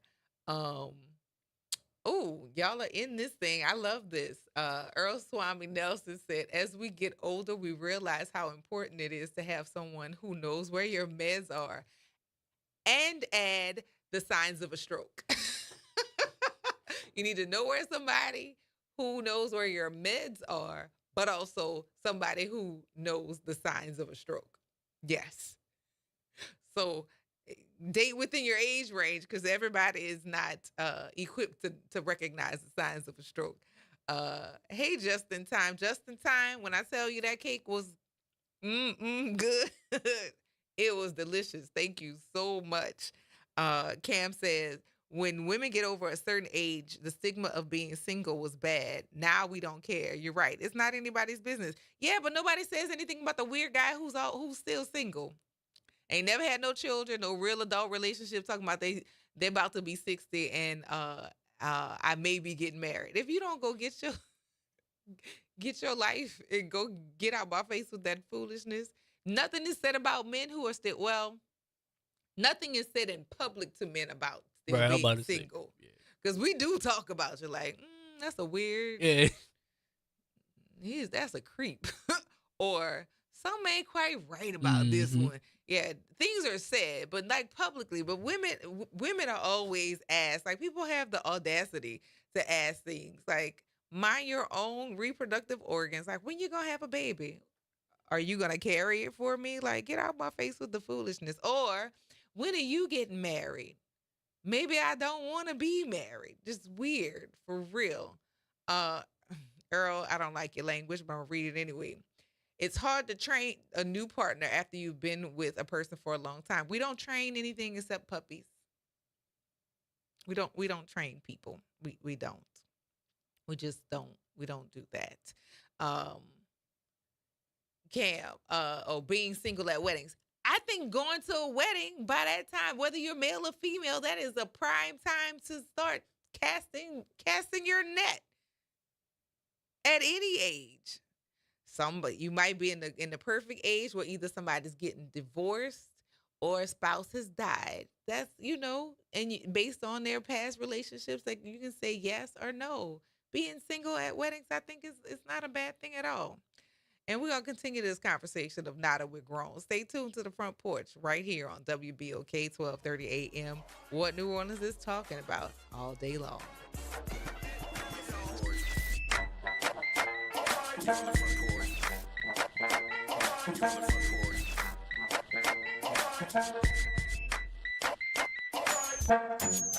This is your news update for WBOK from WDSU. For all your news and weather, watch WDSU News, New Orleans' leader in live, local, late-breaking news. Today at noon and 4 p.m. Mild and muggy again, along with a few spotty showers early. Partly to mostly cloudy skies with highs on the North Shore in the upper 80s to low 90s and the mid 80s on the South Shore. Showers and thunderstorms for the afternoon, especially on the South Shore, could be heavy at times. As the cold front moves in, expect lower humidity this afternoon and Thursday. Highs remain in the upper 80s to low 90s for the rest of the week on into the weekend. From the WDSU First Warning Weather Center, I'm Raven Richard. Hello, friend. Tavis Smiley here with a special announcement. You can catch my show at a new time. Weekdays from 1 p.m. to 4 p.m. Same great topics, same great guests, same great conversations, just a little earlier in the day. It's Tavis Smiley, weekdays 1 to 4 p.m. only on WBOK 1230 a.m. What New Orleans is talking about. Saints of God, it's time for us to tell you the truth. It's time for you to start your 21-day challenge. Don't take another day. Do it right now. Call 504-701-4711. That's the whole water stove, Pastor David Impartan Sr., the host of Change Your Water, Change Your Mind. This is the water that's designed to change your body, the way you think, the way you act, and the way you look. Why don't you start your 21-day challenge today? For $35, you can start it right now. Call me so we can set up your appointment. 504-701-4711. That's 504-701-4711. Change your water, change your mind. Welcome to Chemical of the Month by the community scientists at Rise St. James. This month we spotlight phthalates, chemicals added to plastics, especially PVC, to make them more flexible and durable. But there's more. Research shows phthalates may disrupt hormones, affect reproductive health, and contribute to environmental pollution impacting our communities. Join us as we explore how these additives shape our everyday lives and the world around us. For more details, visit risestjames.org. Empower your knowledge with Rise. My name is Ariel. I moved to the U.S. at 19. I spoke no English and I struggled finding job opportunities. Everything I have, I owe to the Adult Literacy Center and getting my high school diploma at age 22. It was an honor helping you achieve your greatness. Now you're helping others achieve theirs. It inspires me. When you graduate, they graduate. Find free and supportive adult education centers near you at finishyourdiploma.org. Brought to you by Dollar General Literacy Foundation and the Ad Council. Two guys drove to work. Neither guy wore a seatbelt. One guy got a ticket. One guy didn't. The same two guys drove home. One guy wore his seatbelt. One guy didn't. One guy made it home. The guy not wearing his seatbelt didn't. Don't risk it. Click it or ticket. Paid for by NHTSA. You're on the Front Porch with WBOK 1230 AM.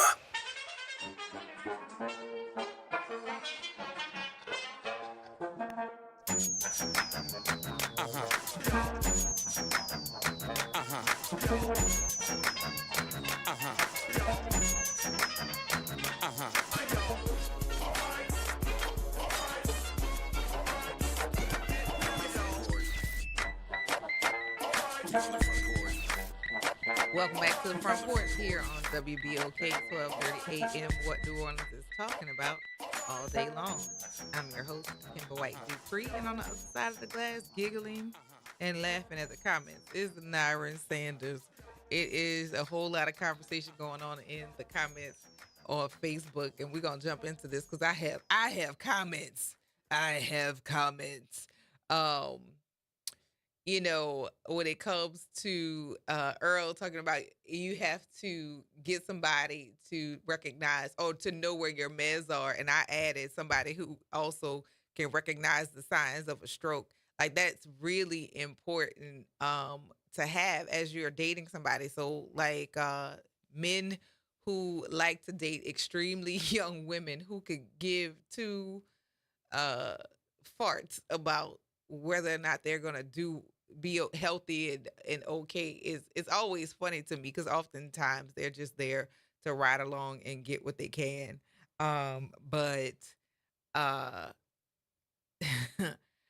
Josh says, say it louder for Shannon Sharp in the back about them young girls. And obviously men who like to be twice the age of the women that they date. Like, why do you want to date women that you are twice their age, adult or not? Like, what is the reason that you want to be with people who you are twice their age? I'm not saying in all cases in all cases it's weird, but in all cases I won't say it's predatory, but it seems that way for sure. It seems that way. And then the old dude who never married. Yeah, the old dude who never married is crazy to me. And I'm going to segue into what Mark said, and I'm going to come back around, Earl. Mark said, talking about he don't want to give a woman half his money if they don't work out. Sir, if you're 62, your money is getting ready to go to the state after you expire. Somebody's going to get your money. They're going to get all of it, not even half of it. So please knock it off. And Earl said, I have a longtime friend who is finally getting married at 62. What does he need, a nurse? At this point, I have questions. Let us say more about that. I'm curious. And yes, you can't take your money with you to the grave at all. So you might as well enjoy it with someone who likes you. And yeah, like spending time with somebody who likes you and that who you like, you know, that makes sense. And Coleman, why not what? What's your question? I don't understand what your actual question is. And Cam said a nurse and a purse. I mean, like at 62, you're finally getting married. I have questions. I have questions. Like, was it that you finally amassed enough money, or somebody finally thought that you were worth it or are worth it now? I mean, I have questions. And not that I feel like 62 is too late to be married, but I have questions of why at 62 that was the time that you decide to get married. I'm curious. Anybody got any answers or any ideas about that? 504-582-9422. Now that we're grown, We're talking about things that we are unlearning, or things that we are relearning, or changing things the way we learned some things. I'm curious about this 62-year-old who's just getting married. Do they have children? I have questions. 504-582-9422. But any other things? Have y'all come up with some other things about, now that you're grown, things that you want to unlearn or learn differently? Looking at things going, now that I'm older, I wish I had done this. I wish I had been taught this differently, because I had to experience this a certain way to know that what I was taught was not not necessarily the right thing for me. Josh said Gail Benson put that old well, Gail Benson and Tom Benson, again, another situation. I don't know. I don't remember what their age difference was, but she ain't no spring chicken. So I feel like I don't know. I don't know. Y'all got to reinform me about the age difference between the two of them. But she not that young. If yeah, he not that young. She's not that young. Josh said, now that I'm older, liver is still nasty. Liver's good. I like liver. Liver and gravy and onions and grits or mashed potatoes. But it has to be cooked right. So I can see if you haven't had it cooked well, or it wouldn't taste good to you. But no, liver and onions. But organ meats aren't really good for you to eat anyway, a lot. Earl says, my friend was always in the club with a different woman every year. I got tired of him introducing me to somebody new and told him not until he decided to marry. But again, my question is, what was the reason that he's just getting married now? I get the lifestyle, so why now? If you've been footloose and fancy free all this time, why is the desire for you to let some grass grow underneath your feet?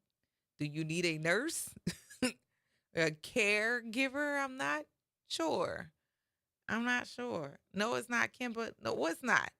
You got to say more than that. Y'all got to give me some context, because the comments don't always come in during the time of the conversation. But yeah, now that we're grown, a lot of things that I had been taught about money, I learned some other things. Elwin mentioned something earlier. He said that he's now learning how to save money. Saving money is a gimmick. Investing money is really the thing. That's like where it's at, because saving money, you accumulate the money to spend on whatever purchase, but investing the money is the thing that is the bridge that typically gets people over. And I wish that people would have more conversations earlier with young people before, earlier rather than later. Some communities of people have been having those conversations, and they knew about that early on. However, in a lot of families and in certain communities, because they don't have access to as many resources, they're late to the investing piece of it. So saving money is cool, but investing money is the better thing to do. Earl said he's just realizing that time is more important than money. I have comments about that. Yes, time is more important, but he spent a lot of his time running and gunning. And so I'm glad that he's amassed the money. But again, there's got to be another reason why he just decided now. And I'm sure if you scratch the surface a little lower, there's another reason why he has decided to partner himself legally at this point. We're going to take this break, though, y'all. Stay tuned to the Front Porch right here on WBOK 1230 AM. What New Orleans is talking about all day long.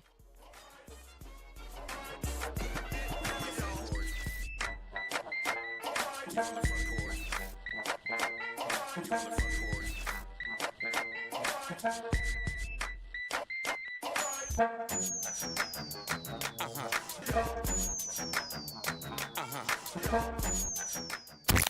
the campus of Xavier University, WBOK Go and Equity Media Station. This news report is brought to you by New Schools for New Orleans. New Schools for New Orleans is committed to celebrating the hardworking teachers of New Orleans. Thank you to all the educators who came out to the 4th annual NOLA Teacher Fest at Champion Square. We had over 2,000 attendees. Special thank you to our sponsors, Allstate Sugar Bowl, Entergy New Orleans, Raising Cane's, Align Ed New Orleans, Agenda for Children, and Oshner Children's for their commitment and support. Teachers and school leaders, enjoy the summer break.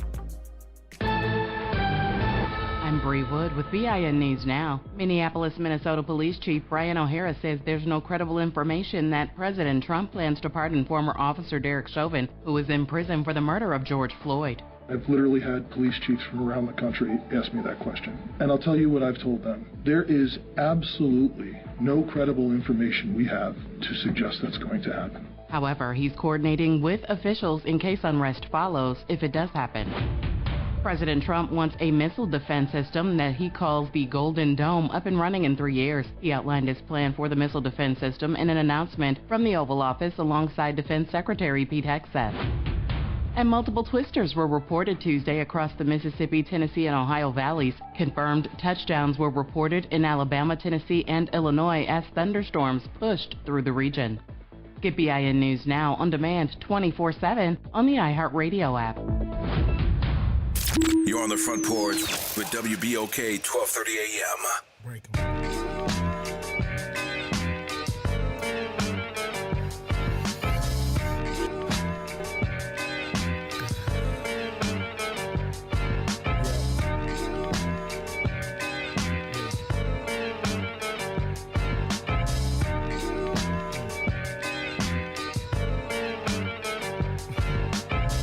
Waking up in the morning, gotta thank God.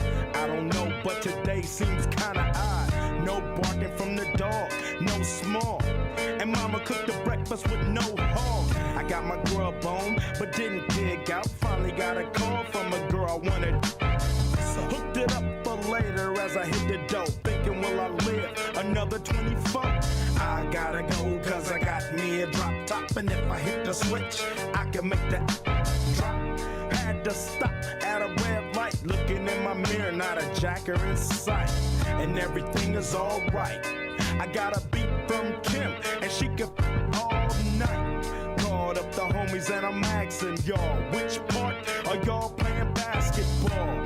Get me on the court and I'm troubled. Last week, around and got a triple-double. Freaking every way like MJ. I can't believe today was a good day.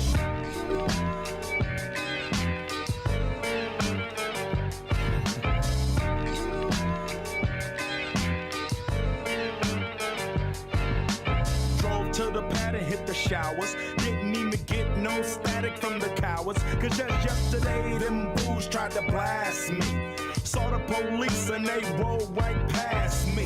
No flexing, didn't even look in a direction as I ran the intersection. Went to Show Dog's house, they was watching Yo on TV raps. What's the haps on the craps? Shake 'em up, shake 'em up, shake 'em up, shake 'em.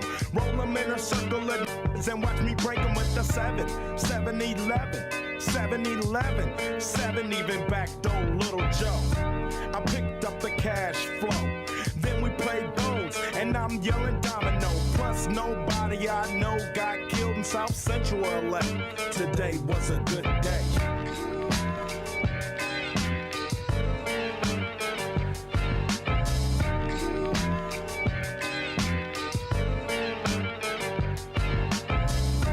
Left my house paid, picked up a girl, been trying to since the 12th grade. It's ironic, I had the boo, she had the chronic. The Lakers beat the Supersonics. I felt on the big fat fanny, pulled out the jammy and killed the poo nanny. And my runs deep, so deep, so deep, put her to sleep. Woke her up round one. She didn't hesitate to call Ice Cube the top gun. Drove her to the pad and I'm coasting. Took another sip of the potion, hit the three-wheel motion. I was glad everything had worked out. Dropped her off and then chirped out. Today was like one of those fly dreams. Didn't even see a berry flashing those high beams. No helicopter looking for a murder. 2 in the morning, got the fat burger. Even saw the lights of the Goodyear blimp, and it read Ice Cube's a pimp. Drunk as but no throwing up. Halfway home and my page is still blowing up. Today I didn't even have to use my AK. I gotta say it was a good day.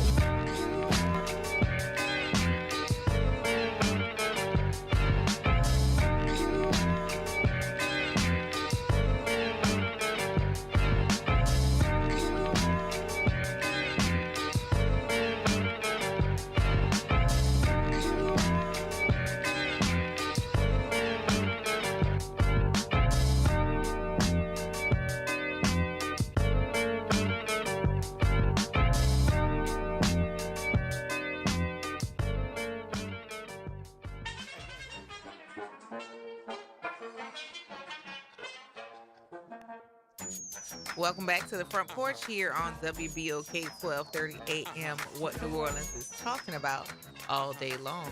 I'm your host, Kimber White Dupree, and on the other side of the glass is Nyran, and we are continuing our conversation on now that we're grown, what are some things that you would unlearn or things you're actively working on unlearning right now? The number here is 504-582-9422, and there's been some conversation in here about Gail Benson and Tom Benson, and I just looked some things up, things that I never had a care to look up before, but some things that might interest you now. There was some conversation about Gail Benson and Tom Benson, and Mark made the comment that Gail was much younger than Tom was. Now, Nyron, I want you to listen to this, okay? Now, that was a piece of the conversation where Mark said that Gail was much younger, right? And my issue was with somebody being twice the age of somebody else, all right? Now, stay with me. Cam said that that Tom Benson was 20, they were 20 years apart. And that sounds like a lot, right? But dig this. While they are 20 years apart, they got married when she was 57 and he was 77. Is this the same kind of situation of a 60-year-old and a 19-year-old? No. Give me some feedback about that, because she's almost 60 and he's almost 80. Right. I don't know that I'm like, why y'all both old? Yeah, you both. And I'm almost 50 myself, right? And so by old, meaning like you old and feeble, I don't have that idea. But I mean, she was almost 60 and he was almost 80. Do we look at that the same way? No, I wouldn't. No, that's different. Because like you said, they both old. So they both like 50 versus 70. Now, you're going to go through so much in this short life. By the time you get to 50, like, might well be 70. I'm just playing. I'll get some feedback with that. But, but if you're 19... it's like you can't even. If you're 19, she don't even know how to run a car yet. Almost 60. Yeah. Ugh. Ain't that, Chief? That them two don't go the same. And then I also looked at Tom was her third marriage. She had been married before. She was married to somebody from 1967 to 72.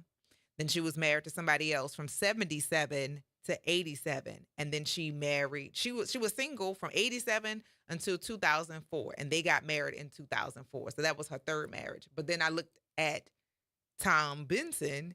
And so he was married to Shirley Landry. She died. Then he was married to Grace Trudeau. And then she died in 2003. Then Gail and Tom got married in 2004. So they both been married 3 times. They were on their third marriage. Do we look at that the same way as the old creepy dude and the young damsel in distress, like or Cher and her young boyfriend? Distress, but I mean, like do you look at it the same way? Like the old No, creepy dude and the young girl? No. No, they both Yeah, old. it's That's I totally mean, and not again. I'm close to 50 my own self, and so You wouldn't date an 18-year-old. no.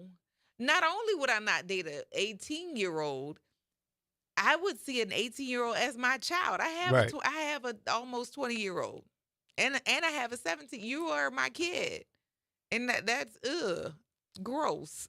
That's yucky to me. Let me see what y'all are saying in this thing. So yeah, the 20-year age difference when she's almost 60 and he's almost 80. I don't have a whole lot to say. Now, do we call her a gold digger? Because she definitely came up on some money. I mean, that's a whole different That's subject. a different conversation, but yeah, like, I don't think Tom cared. I mean, he's on his third wife. Right. I think it was like, He's on his third. He like somebody. And it is not One that of my bad ones. he didn't need somebody to care for him.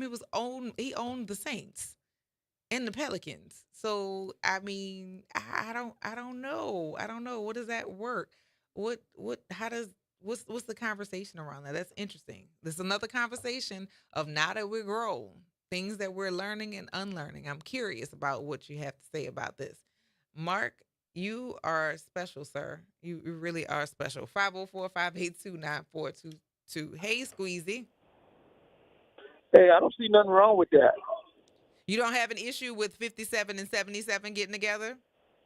No, I don't have a problem with it because let me tell you why I don't have a problem with it. I'm listening. Today, the younger women is marrying the older men because they want to be in security. The younger man is not giving them enough security for them to live on. So I don't have a problem with it. I don't have a problem with it at all. Stop. Because I don't know if you're answering the question that I'm asking. So I was saying 57 and 77. Did you have an issue with that? And my other question was about a 19-year-old and a 60-year-old. A 19-year-old and a 60-year-old? Yeah, I would have a problem with that one, but what do you mean by a 60-year-old? 60-year-old woman or a 60-year-old man? Either way. Hey, whatever floats their boat. I don't have any. I say whatever floats their boat. Whatever's good for them. If they think they can work it out, that's on them. So you are right with a 19-year-old man and a 60-year-old woman and a 60-year-old man and a 19-year-old woman? Yeah, I don't have no problem with it. That's gross. I don't have a problem with it. Let me tell you why the reason why I don't have a problem with it is because the younger man today is not doing what he's supposed to do. Older men don't do what they're supposed to do. Responsibility and acting right don't have no age. Go ahead. I said responsibility and age they don't necessarily coincide. Older men still out here doing wild, reckless stuff. Yeah, I mean that's some of them. Yeah, no, but some of them has some. Them. I'll say what? Unless certain body parts ain't running, if that's who they are, they still do it. Right. I mean, it's about half and half across the board. It's half and half across the board. I mean, like I said, I don't have a problem with it. Either way it goes, because the younger man is out there doing his thing. The older man is out here doing his thing. And if he runs into a younger woman, I don't have a problem with it. Okay. Well, thank you for that. All right. All right. Talk to you later, Elwin. Yeah, I don't discriminate. I don't care if you're man or woman. If you're 19 years old, male or female, with a 60-year-old male or female, just I couldn't do it. What's your feeling about that? At 25, would you date a 60-year-old, Nyron? Because they call you. They said that you like settlers. Let me say something about that. So I went over there.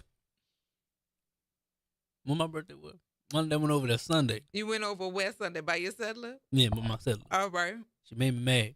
Mm-hmm. And she cooked for me. But I was drinking a soda and she took it away, talking about some eat your food first before you drink. You know what? Right now I ain't feeling too kind. You know what I'm saying? I got a little way about that right now. But to answer your question, hold on, let me answer this phone. Your mama and your lover. That's gross. That is gross. If somebody gonna be your mama and your lover at the same Right. time. Ew. But it depends. But I would do it knowing, that she's an older woman. Like I'll be You would date mature about it. You would seriously date a 60-year-old? Yeah, wait, cause how old that lady with that I forgot her name. It's sad that I don't know. I'm just tired, y'all. Who said that she likes dating younger men? Tracy Ellis Ross? Yeah. She knocking on 60 though. Okay. Yeah, I get that. I would get that. Hit that, yes. Date her I ain't say hit. indefinitely? Yeah, would you? Date and everything that come with dating. Yeah. Okay. Do you want children? That's the thing though. Dating and having children. But that's what I'm I'm saying. Like, how does that work, right? If you're dating somebody who you know is not able to have children, do you date and then you figure out another way to have children with that person? But if they don't want children, then what's the thing? I guess y'all just dating until it comes to that. Cause I've done that before. Like me being who I am, as somebody who's like solely focused on like ambition and work. But I guess more so in college when it was like some people just that'll have fun. So we just having fun, then I could like. But yeah, okay. So like date, but not like making life plans. Mm-hmm. Yeah, that's what I'm saying. I mean, dating and like, yeah, but I mean, like, long term. But she might be looking fun for sure, Yeah. right? I don't know that a 60-year-old, depending upon the upkeep. I think Tracy Ellis Ross probably looking Well, for something like that's that. an exception. That she is definitely an exception This to is the a rule. celebrity too. But just generally, you're 60. No. Nothing about. I've looked at Tom Benson in person and on TV. Nothing about Tom Benson. Well, yeah, I gotta be attracted to get everything. Ooh. I wouldn't do it. Boy, I showed. Just for money. Ooh. That wrinkle right there, sexy. I cannot. 504-582-9422. Hello, Elmore. Good morning. How you doing today? I'm well. How are you this morning?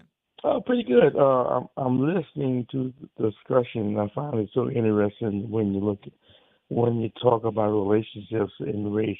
And let me tell you why I'm bringing this up. I find it interesting. The reason why it's a discussion because one of the discussions was Shannon Sharp. I have a personal position with that, and I wanted to be fully understood. Everybody has a preference. Nothing wrong with that. But myself personally as a man, I don't think it's very appropriate for me, I say me, to be with someone older to be my daughter. It's very disrespectful. That's me. Some men think it's appropriate. Myself personally, I always thought it was interesting when I had friends, men, with younger people. It's always amazing where they could be with someone maybe old enough to be their daughter, but boy, they're gonna be a brother with an attitude if an older man would date their daughter. So let's be fair about it. If you don't want to do it, you personally would like to do that, but you don't want somebody to date your daughter if she's really young. So let's be fair about it. I think myself personally, everybody has their own preference, but me myself, I don't think I would want to be with someone older to be my daughter because it's not appropriate to me. And you have to be real with that. Specifically, if you ask me why, well, you have to look at a lot of factors involved: social, economic, philosophical, sexual. It's economics. It's educational. It's a lot of things involved in that. That it's. I'm sure there's situations where men have found younger women that all those factors that I mentioned, they're very compatible with. But you have to be honest about yourself. Don't laugh. You have to be very honest and you have to be very real as a man that if you say you're a mature man that's been around and have experience, you really take advantage. To me, you're almost taking advantage of someone when you're dating as a man, dating someone older than your daughter, Yes. Well, thank you for that. I appreciate your take on that, and thank you for being honest and for speaking from your point of view. Thanks a lot, Elmore. Thank you for Have a good one. giving me the opportunity to talk. Absolutely. Thank you. What is Josh talking about? Hey, Josh. Man, look, listen, Myron. Yeah, at a certain age, I don't. If I was Myron age, I'm gonna stay away from all the women that call me young man. That ain't gonna work with me, young man. After you finish up in that young man, I got something for you in the bedroom, in the boudoir. Ooh. I'm out. I'm out. But if I'm Myron age and I date like a Angela Bassett or Regina Hall, boy, I might be here for the long haul. Oh, Lord. They still look good. So I might be here for the long haul. I don't have to do much. I just got to put out. She'll buy me a PlayStation 5. Not a PlayStation. Oh, yeah. You listen. Them sugar mamas put out too now. They're going to take you shopping. Oh, no, of course, because you can. Yeah. You can borrow her car. Now, you might be driving a Buick. Not a Buick. A Buick's a nice thing. A Cadillac Eldorado. Cadillac, one of them Avons Cadillac go be pink. But she gonna let you borrow her car. But you gotta be back at the right time, young man. Not young man. That is killing me. Young man. So yeah, I think if one of my partners was my age, right, mm-hmm. and they was to date a girl my daughter's age, I probably don't hang out. I don't want my daughter around that dude no more. You right. And say more. Why? Say more about why. Because he's looking at her too. Probably. I don't know where it's gonna stop for him. So I'm like, nah, man. You looking at my daughter like she could be a target. Oh no, I can't do that. No. So then I gotta date someone I have to be some type of relatability with it. I don't know none of these young rappers. I don't know none of these young songs. I can't decipher emoji talk for nothing to save my life. I can't decipher that. I can't come home to her cooking me eggs and noodles again. Noodles? Mm-hmm. Yes, them little girls ain't been taught how to cook. That's what happens, Nyron? Was that what the thing is? We making eggs and noodles? Eggs and noodles. That's all them youngsters know how to do. Eggs, noodles, and wieners. All them young girls know how to do. I got high blood pressure. This ain't gonna kill me. I can't do this with her. There's only so many blue chews I could take a day. I'm not doing this. Give me somebody my age. Someone I could talk to about the show The Love Boat. Someone I could reminisce with. I don't want nobody who just got here. You don't want to have to teach. You don't want to teach nobody. That could be your opportunity. I'm not a good teacher at all. I'm not. I feel like a creep, man. If your birthday starts, if it ends with 1990 something or 2000, girl, I'm too old for you. I'm too old for you. You just got here. So dudes who do that to me is cats who be trying to mold a woman, mold a little girl to fit their little life, and use them for sexual reasons only. Like Shannon Sharp, look at them little girls because he think on their level. And he can't compete with a woman that has her own mind. I don't think he wants to. And I mean, that's what more or less sounds like. He doesn't want to. He wants to be the dominant, and he would definitely be that. First of all, his size alone, like that's not no small dude. No, he ain't no small dude. But then add the influence and the age. He might be a small dude though. Yikes! If you know what I'm talking about. Yikes! That's why he want them young. But if she's 19, she's had some. Not as many as somebody who's 39 who knows what she's looking for. You know, a 39-year-old. If you be too demanding with her and you don't got what you need to get, and listen, you need to speak with your inside voice. You ain't big enough to talk with your outside voice.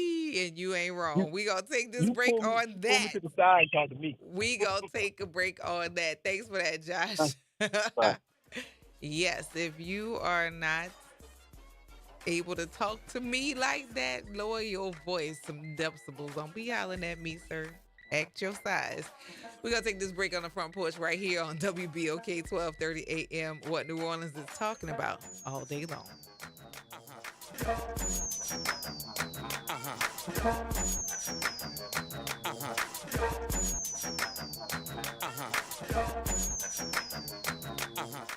Good morning and happy Wednesday. I'm Morgan Lentis with WDSU News, and here's a look at today's headlines. Louisiana State Police capture another escaped inmate, meaning 5 of the 10 are still on the run this morning. Troopers found 19-year-old Corey Boyd in the Iberville neighborhood last night. That's not far from the city's French Quarter. We're told Boyd was found near an apartment building. So far, all 5 recaptured inmates have been found in New Orleans. And Governor Jeff Landry had this message on social media after the latest arrest, saying, quote, "Halfway there, we will not slow down. You will all be captured." And those words coming as an audit of the Orleans Parish Justice Center gets underway this week. Attorney General Liz Murrell says that audit will investigate the jail's operations, its staffing, and overall security. We're told there are 119 standards the jail will be rated on, and it will be deemed either compliant or non-compliant. There's no timeline on when those results will be released. Finally, the New Orleans Police Department is looking for leads after a man was shot in the Desire neighborhood. This happened off Chef Mentor Highway near France Road just after 9:30 last night. Police say a man was shot and taken to the hospital by EMS. No other details about a suspect or the victim were given. If you have any information about this shooting or the whereabouts of those escaped inmates, call Crime Stoppers at 504-822-1111. That's a look at today's headlines. I'm Morgan Lentis with WDSU News. Have a great day. This is the Bloomberg Black Business Beat, brought to you by FidelityWealthManagement.com. Sports valuations are skyrocketing, and so are the number of big money investors looking to get a piece of a team. But is that recent rush into sports causing team valuations to go too high? Rashawn Williams, a successful venture capitalist and person of color, is among a group of investors launching a new private equity fund seeking to take small stakes in U.S. sports teams. And he spoke to Bloomberg about why he's not worried about private equity firms pushing team valuations higher than they should be. On the cover, it appears that more private equity coming in is going to drive the prices up. But if you peel back the layers, you'll see private equity is not allowed to own majority stakes in most of these leagues, just minority stakes. They're all capped at small percentages that private equity can own. So the majority stakes and the control owners of these teams are still families. They're still individuals. They set the price.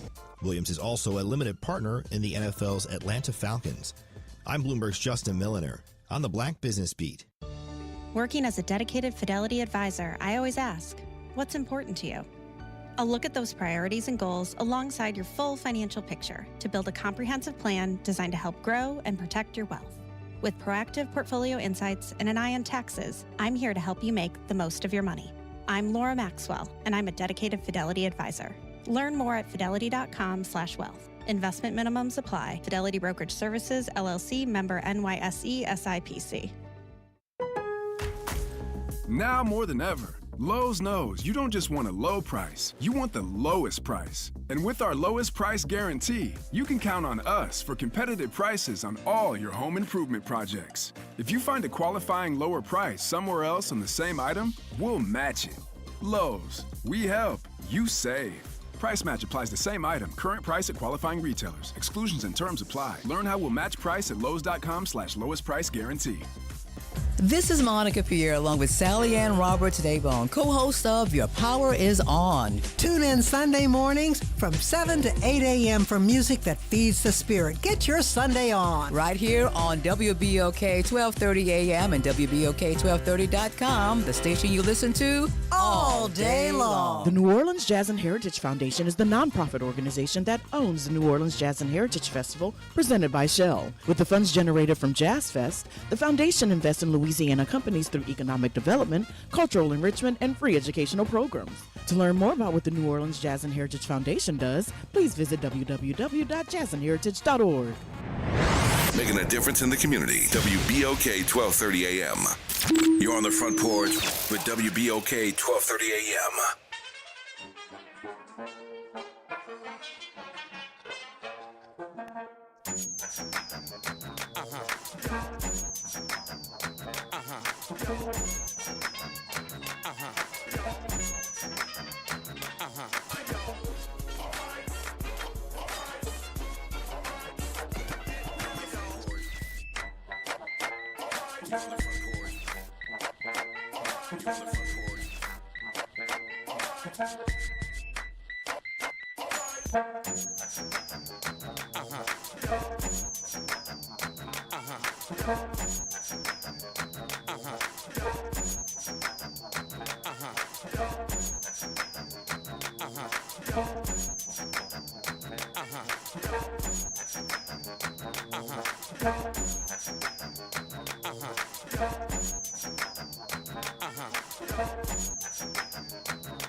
Welcome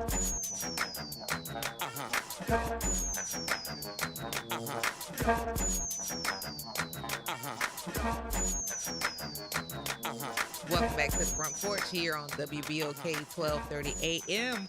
What New Orleans is talking about all day long. And we've been having a good old time having a conversation about now that we're grown on this Bad Churn Wednesday. Josh was asked the question, or he made a statement about nobody can call him. He couldn't date a woman who's calling him young man. And Mark followed up with saying, well, how about dating a girl who calls you Mr.? Okay, Mr. Josh. You like that, Mr. Josh? How you feel about that? That is funny to me. He said, He said, calling me Mr. or Daddy is a turn off. Yeah, I never really got into the whole daddy thing. Calling your partner daddy. Like, I have a daddy, and the blending of the two is just odd. Like, when Monique calls her husband daddy, I'm like, this doesn't quite compute here. I don't really understand. You know what I'm saying? Like, I call Uncle Gray, I call him Papa Bear, but that's because I regard him as like a father type humanoid, uncle type humanoid. But I don't ever recall anybody using or uncle or daddy, or I have heard people use daddy in a sexual connotation, but like with uncle. Ooh, uncle. What? Ew. Like, something sounds wrong about that. So I never really got into the whole calling your male human like man person as daddy. And maybe it's and even if you're connecting not having a daddy to now viewing that person as your daddy, is just creepy to me. I don't quite understand that one. It's ew. It's gross. Like, I have a dad. Like, I grew up with my father, and calling somebody daddy just sounds wrong. Anybody else feel that way? 504-582-9422. But definitely, every time I hear Monique refer to her husband as daddy, it's like, why? Yeah, I prefer not to Just call that. It's getting worse though, because of Glorilla shoved that song, and she's like, give me love that. You know what I'm saying? Love is a substitute for the word. But it caught on. So now, people post their TikToks and they little video like, when so and so do something, I'll be like, yes, that. Something like that. Oh no. Yeah. Yeah, Nikki said, yeah, I never could get with daddy either. I just and Jackie said calling your mate daddy sounds good. It just sounds wrong. Like, the relationship that I had with my dad does not have sex to do with it. So it's just like, I don't really understand how that I don't get the blend. But I mean, I'm not yucking anybody's yum. If that's your thing, have at it. I just don't quite That's get some it. nasty yum, but good.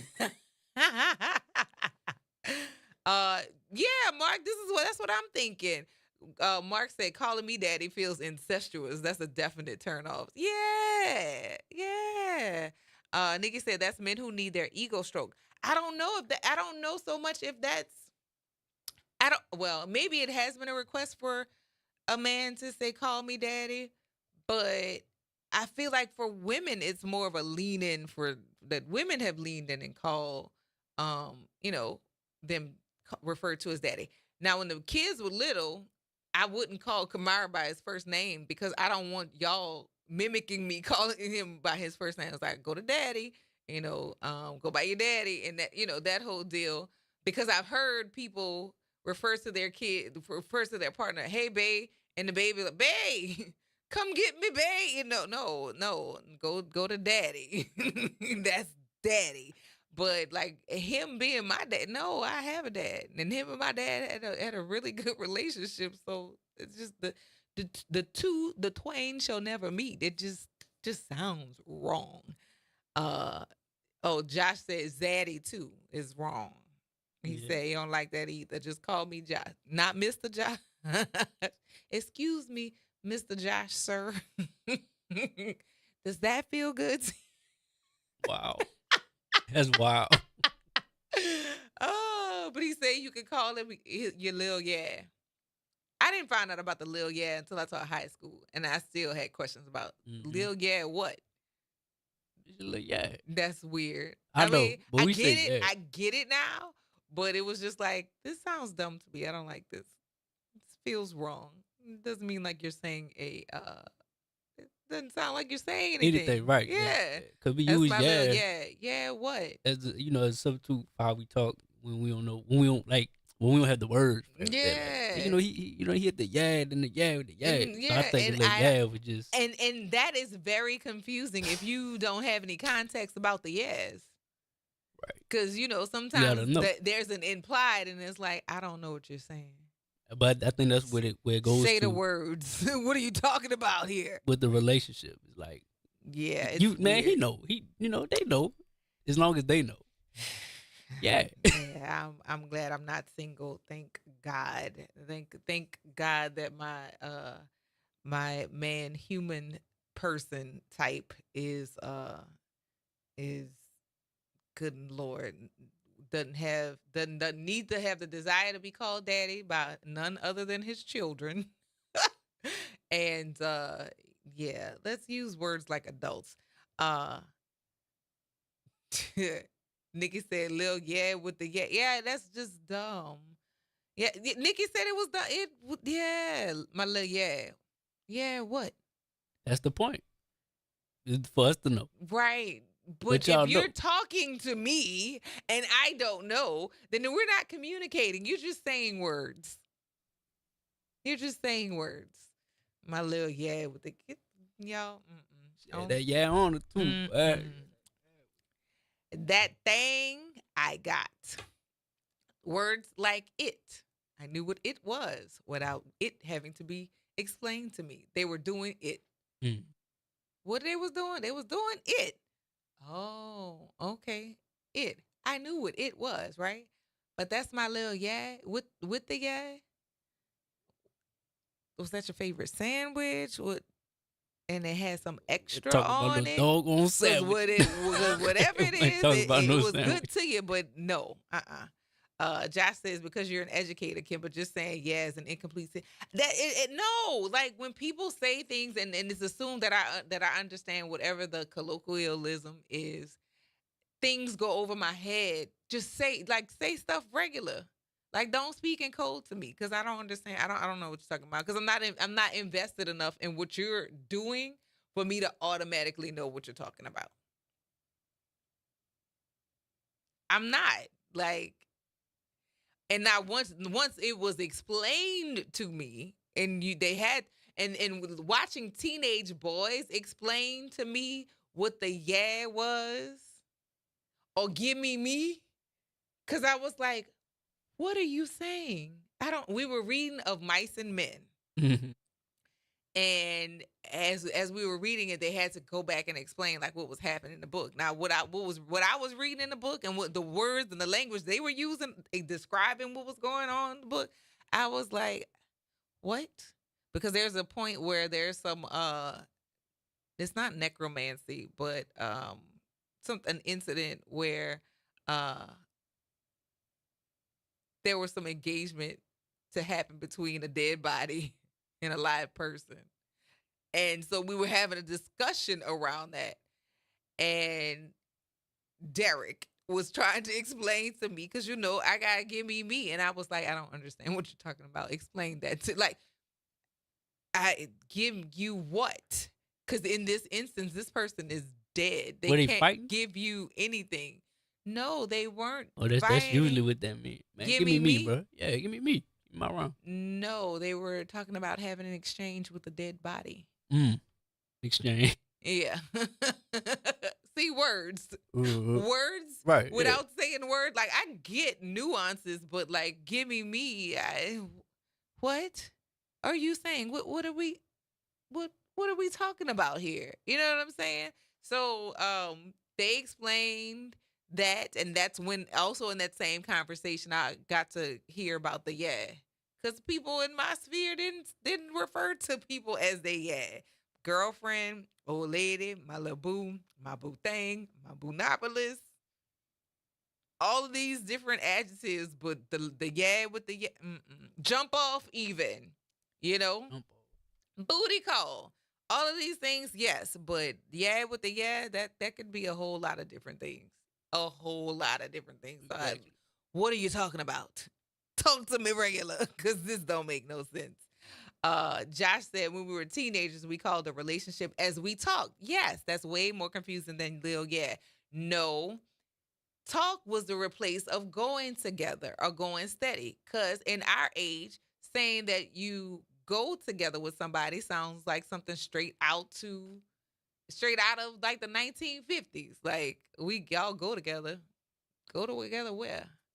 Y'all talk? Yeah, we talk. As in, like, everybody understood the conversation, but if you were not of that era, and I'm not of the era of the yes.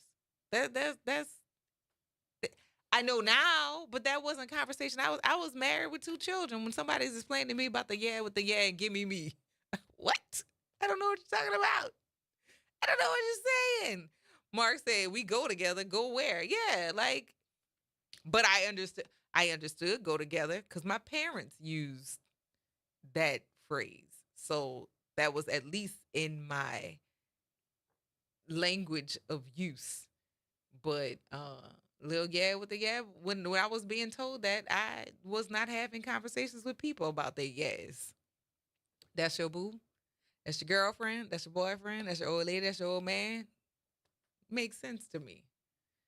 Even though I don't particularly care for old lady and old man, but old man, old lady, parents, not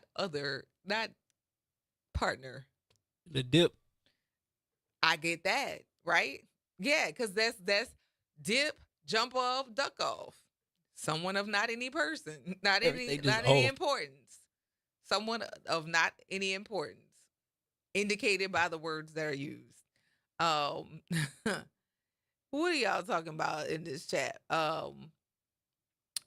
Nikki says mature women like terms of endearment, especially respectful terms that are not condescending. Um, I've had a nickname or two that wouldn't be considered flattering. But because I know who it came from and why it came from that person, I mean, I'm okay with that. I'm okay with that. Just don't get disrespectful and we're good. Uh Josh says, girls used to ask me on the phone, do we talk? And all I say is, yeah, we're talking on the phone right now. Josh, you've been petty all your life. So that is not surprising that you would have responded with that. It's not surprising that you would have responded with that at all. Yeah, my little dip. Someone of not great importance. That's what my Leo in and of itself lets you know it's someone of not importance. But dip on top of that, someone of extra non-importance, other than in certain instances. So yeah, that I get. That I get. So now that we're grown, what are some other things that you are working on unlearning or learning? Because this conversation is going in a lot of different directions, like for real. What are some things that you are unlearning or working on unlearning now that we're grown? Nikki says, all that slang just made them more ignorant, not using English language properly and not able to transition into different environments. I don't know about that, Nikki. Here in New Orleans, what is the thing that we call everybody that could mean nothing and mean something at the same time? You heard me? I said there's something that we call people in New Orleans that can mean something of importance and nothing at the same time. Right. And what is that? My baby. Mm-hmm. Yep. Hey, baby. Hey, my baby. Little baby. Inflection and how it's used has something to do. Yeah, Lori said baby. Exactly. Like baby could mean, hey baby, how you doing? Somebody that could be a greeting of somebody. Thanks, baby, for opening the door. It could mean something of great endearment, or it can be absolutely nothing. It depends on what it is. Hey boo. Thank you, Samara. Boo. All right, boo. All right, love. Say love. Yeah. That don't mean I love you, but say love sounds better than say girl. You know what I'm saying? So we use a lot of different words that can mean a lot of things or mean absolutely nothing. It just depends on who is coming from and who is going to. But you can make heads or tails of it. Now, I know some people who have gotten upset and said, don't call me baby because you call everybody baby. But everybody don't get that baby. You know what I'm saying? But I can understand the argument. I get it. But yeah, now that we grown, sometimes you just got to call a thing and stop dancing around things, which, again, sweetie. Oh, Josh, which would it be? Because that can be a greeting or a threat. That's universal, though. But that could be a greeting or a threat. Was that and was that it? You know what I'm saying? One's a greeting, one's a threat. So it's all in how we phrase things. But we're gonna get into this final conversation after this final break on the front porch right here on WBOK 1230 AM. What New Orleans is talking about all day long.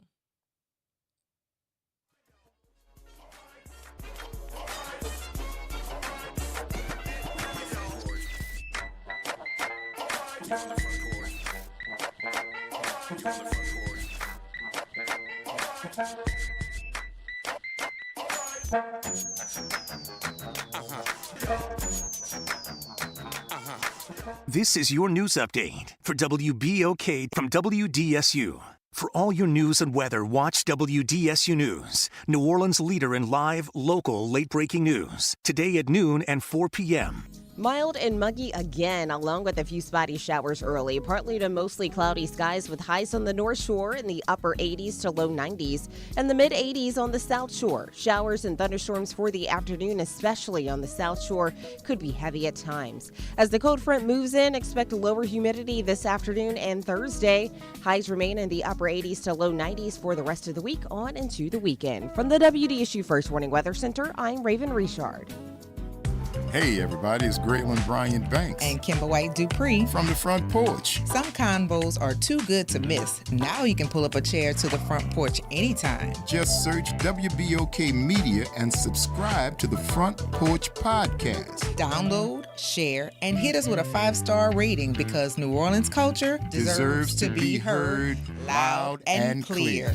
Are you now or ever wanted to be in the biz? The NAACP Hollywood Bureau is proud to present Be in the Biz, a one-day symposium designed to share valuable information and access to some of the entertainment industry's top power brokers, writers, directors, producers, and storytellers from all forms of media. We'll learn about pitching techniques, adapting scripts to screen, collaboration between creatives and other media executives, and all the behind-the-scenes roles for creative professionals. Be in the Biz is coming to New Orleans on Saturday, May 31st at Studio B.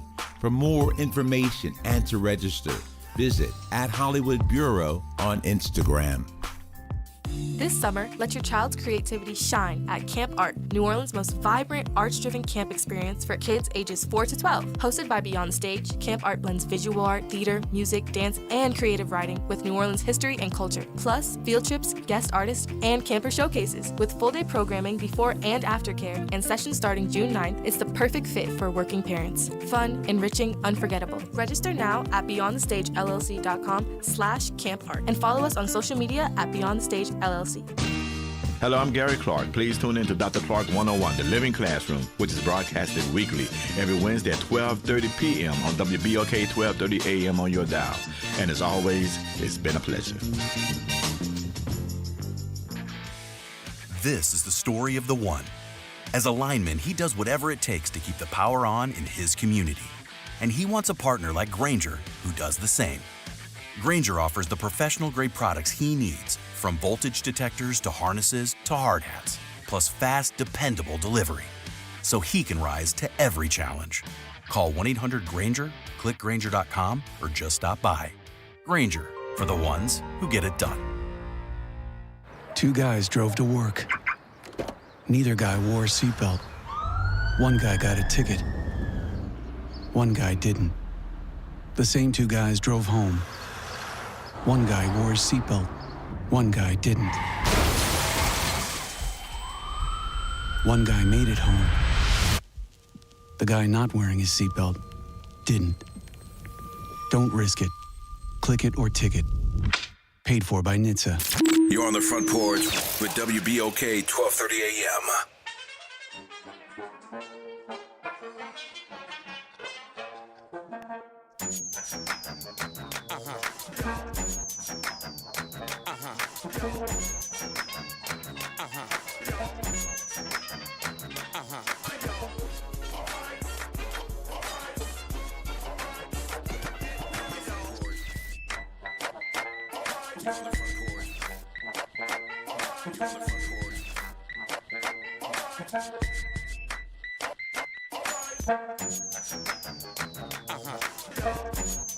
Welcome back to the Front Porch here on WBOK 1230 AM. What New Orleans is talking about all day long. I'm your host, Kimber White Dupree, and on the other side of the glass, we have, of course, the hardest working producer, Nara Sanders. We are in this thing talking about, now that we're grown, what are some things that you are unlearning, things that you are challenging, things that you are challenging yourself to not practice anymore. And we have really covered a wealth of things that people are working on. Some people are working on controlling their reactions to other people. Some people are controlling their thoughts. We've been talking about the idea of degree over trades. We've been having conversations about language that we use, and the conversation's been pretty cool. Y'all have really been digging in on that whole deal. We had some conversations about age gap relationships, and I guess where age gap is not as creepy, or is age gap relationships are not as I don't know, taboo when it crosses a certain threshold. It's just really, it's really interesting. And then Nikki, I wanted to speak about this particular comment as we are at the end of the school year. Nikki said, I was referring to the new slang that these kids use, which make them talk worse so that they can't have a decent conversation outside of their peers. They even write like they talk. And Mark says, if they write like they talk, dang. Well, actually, they do. And it's not a new phenomenon. This is something that has been happening for quite some time. And people, I understand code switching. I definitely do my own thing with changing my dialect and changing the words that I use in front of certain people. But my ability to write, my ability to communicate in both spoken and written ways are not sacrificed for the slang that I like to use. But yes, the last time I taught English, kids were writing in text language, and which is why I will not teach English now, because if it was like that then, I know it's gotten worse now. Kids barely write their last name on things when they turn them in. It's like they send you one name like Beyonce. It's like, you don't have a last name? Just Eddie? Oh, okay. Well, I don't have anybody in my grade book named just Eddie. So you want to grade on it. If you want the grade, you should have put your name on it. For real. But yeah. Things are changing, and they're going to continue to change, but it's up to us to make make strides in making sure that kids know the difference between what is appropriate. And I do believe that in such a thing as being appropriate. I don't think that policing people and how they feel is necessary, but certain things don't belong certain places, right? Um, we enjoy a whole lot of different art here in the city of New Orleans. However, just because we enjoy all the different types of art doesn't mean that certain types of art is appropriate everywhere, or expressions of art are appropriate everywhere. But uh, at some point, we're going to have some realistic conversations about what goes where and why. And that may come with some pushback from some people because, well, we should be free to do whatever we want to do. No. No. Certain things don't go in certain spaces. Certain things don't go together, like grits and sugar. They don't go together. However, we don't have to police people about having grits in their sugar in their grits. But dance for a long time, when we were talking about appropriateness in church, has been that was the discussion. Dance doesn't belong in church. However, in the Bible it says that David danced, right? But should we have strippers or pole dancers in church? That should be a conversation. That definitely should be some lines drawn. Not saying that you can't do it, but where these spaces are open for all people, I don't know that it's appropriate for everybody to consume. So these are the conversations that we should definitely be having across the board, like where these things are applicable or where these things should be applied. Appropriateness. Yeah, those are some conversations that we have to start having more of. And y'all have really, really, y'all have really entertained me with the conversation inside the chat and traveling through. Now that we're grown, I think we might start doing more of this now that we're grown. As Zoe,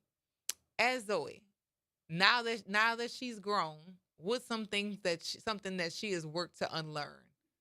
I'm curious. Did she hear me? Oh, well, we'll get her in on the conversation at another time. But I'm curious. What are some of the things that now that you're grown that you have worked on unlearning, worked on to change, or things that you're no longer letting slide anymore, or things that you are going to engage in more? I'm curious. Lori says, I saw a TikTok with ladies doing boots on the ground in church. Was there a sermon tied to that? Huh? I don't know. Appropriateness. That's the things. We gotta start having conversations about what's appropriate or not. Is that appropriate? Was there something tied to that? Because I know a lot of ministries are working on reaching people where they are. Was there something like an outreach that was being worked on? And if not, were we just having club night at the church? I'm curious. You got me interested in it now. Boots on the ground in church. Why? I'm curious. I need answers. So, anything to add on now that you're grown? Something that you are working on unlearning, Nyron? I pretty much unlearned everything. For now. But now I don't. Cause I'm trying as you to think. keep living, you gonna be learning some more stuff. I mean, from what I've been taught. Okay. When I was a kid, yeah. So, and most of it's like religious too. But that's caused you to challenge your religion, or causing you to kind of look at something going. Not necessarily I guess you would say the religion. Okay. Not the faith, but how things is processed and done in the church and how I handle my yeah. Some certain things I gotta be like, what? Why are we doing this like this? Yeah, exactly. And what's the reason that we keep doing this like right. this? And when you go read it in the actual Bible, it's not that. Yeah, there's keep living. There's gonna be a lot more stuff you're gonna start changing. Yeah, my faith has not changed at all, but my views on religion and the application of such is definitely different from how I was raised, and I'm glad that I was able to have a different view that is my own and not from somebody else's. But y'all, I'm gonna close this with this last comment from Lori that says liturgical dance. Some of the lyrics were changed in the song. Oh, for boots on the ground? No. Well, we're doing boots on the ground in the service. Yeah. Yeah, appropriateness. We got to have some conversations on why we're doing certain stuff. Anyway, thank you all for joining us here on the Front Porch and giving us 3 hours of your life that you will never get back. Be sure that you are safe as you're traveling because it looks like the rain is getting ready to come, and do something nice for somebody because it's a nice thing to do. And remember to take care of yourselves and each other. I'm your host, Kimber White Dupree, and this is the Front Porch, and we're going to see y'all on the flip.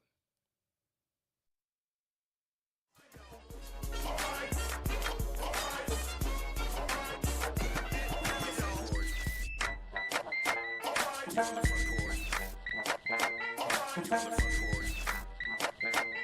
Porch.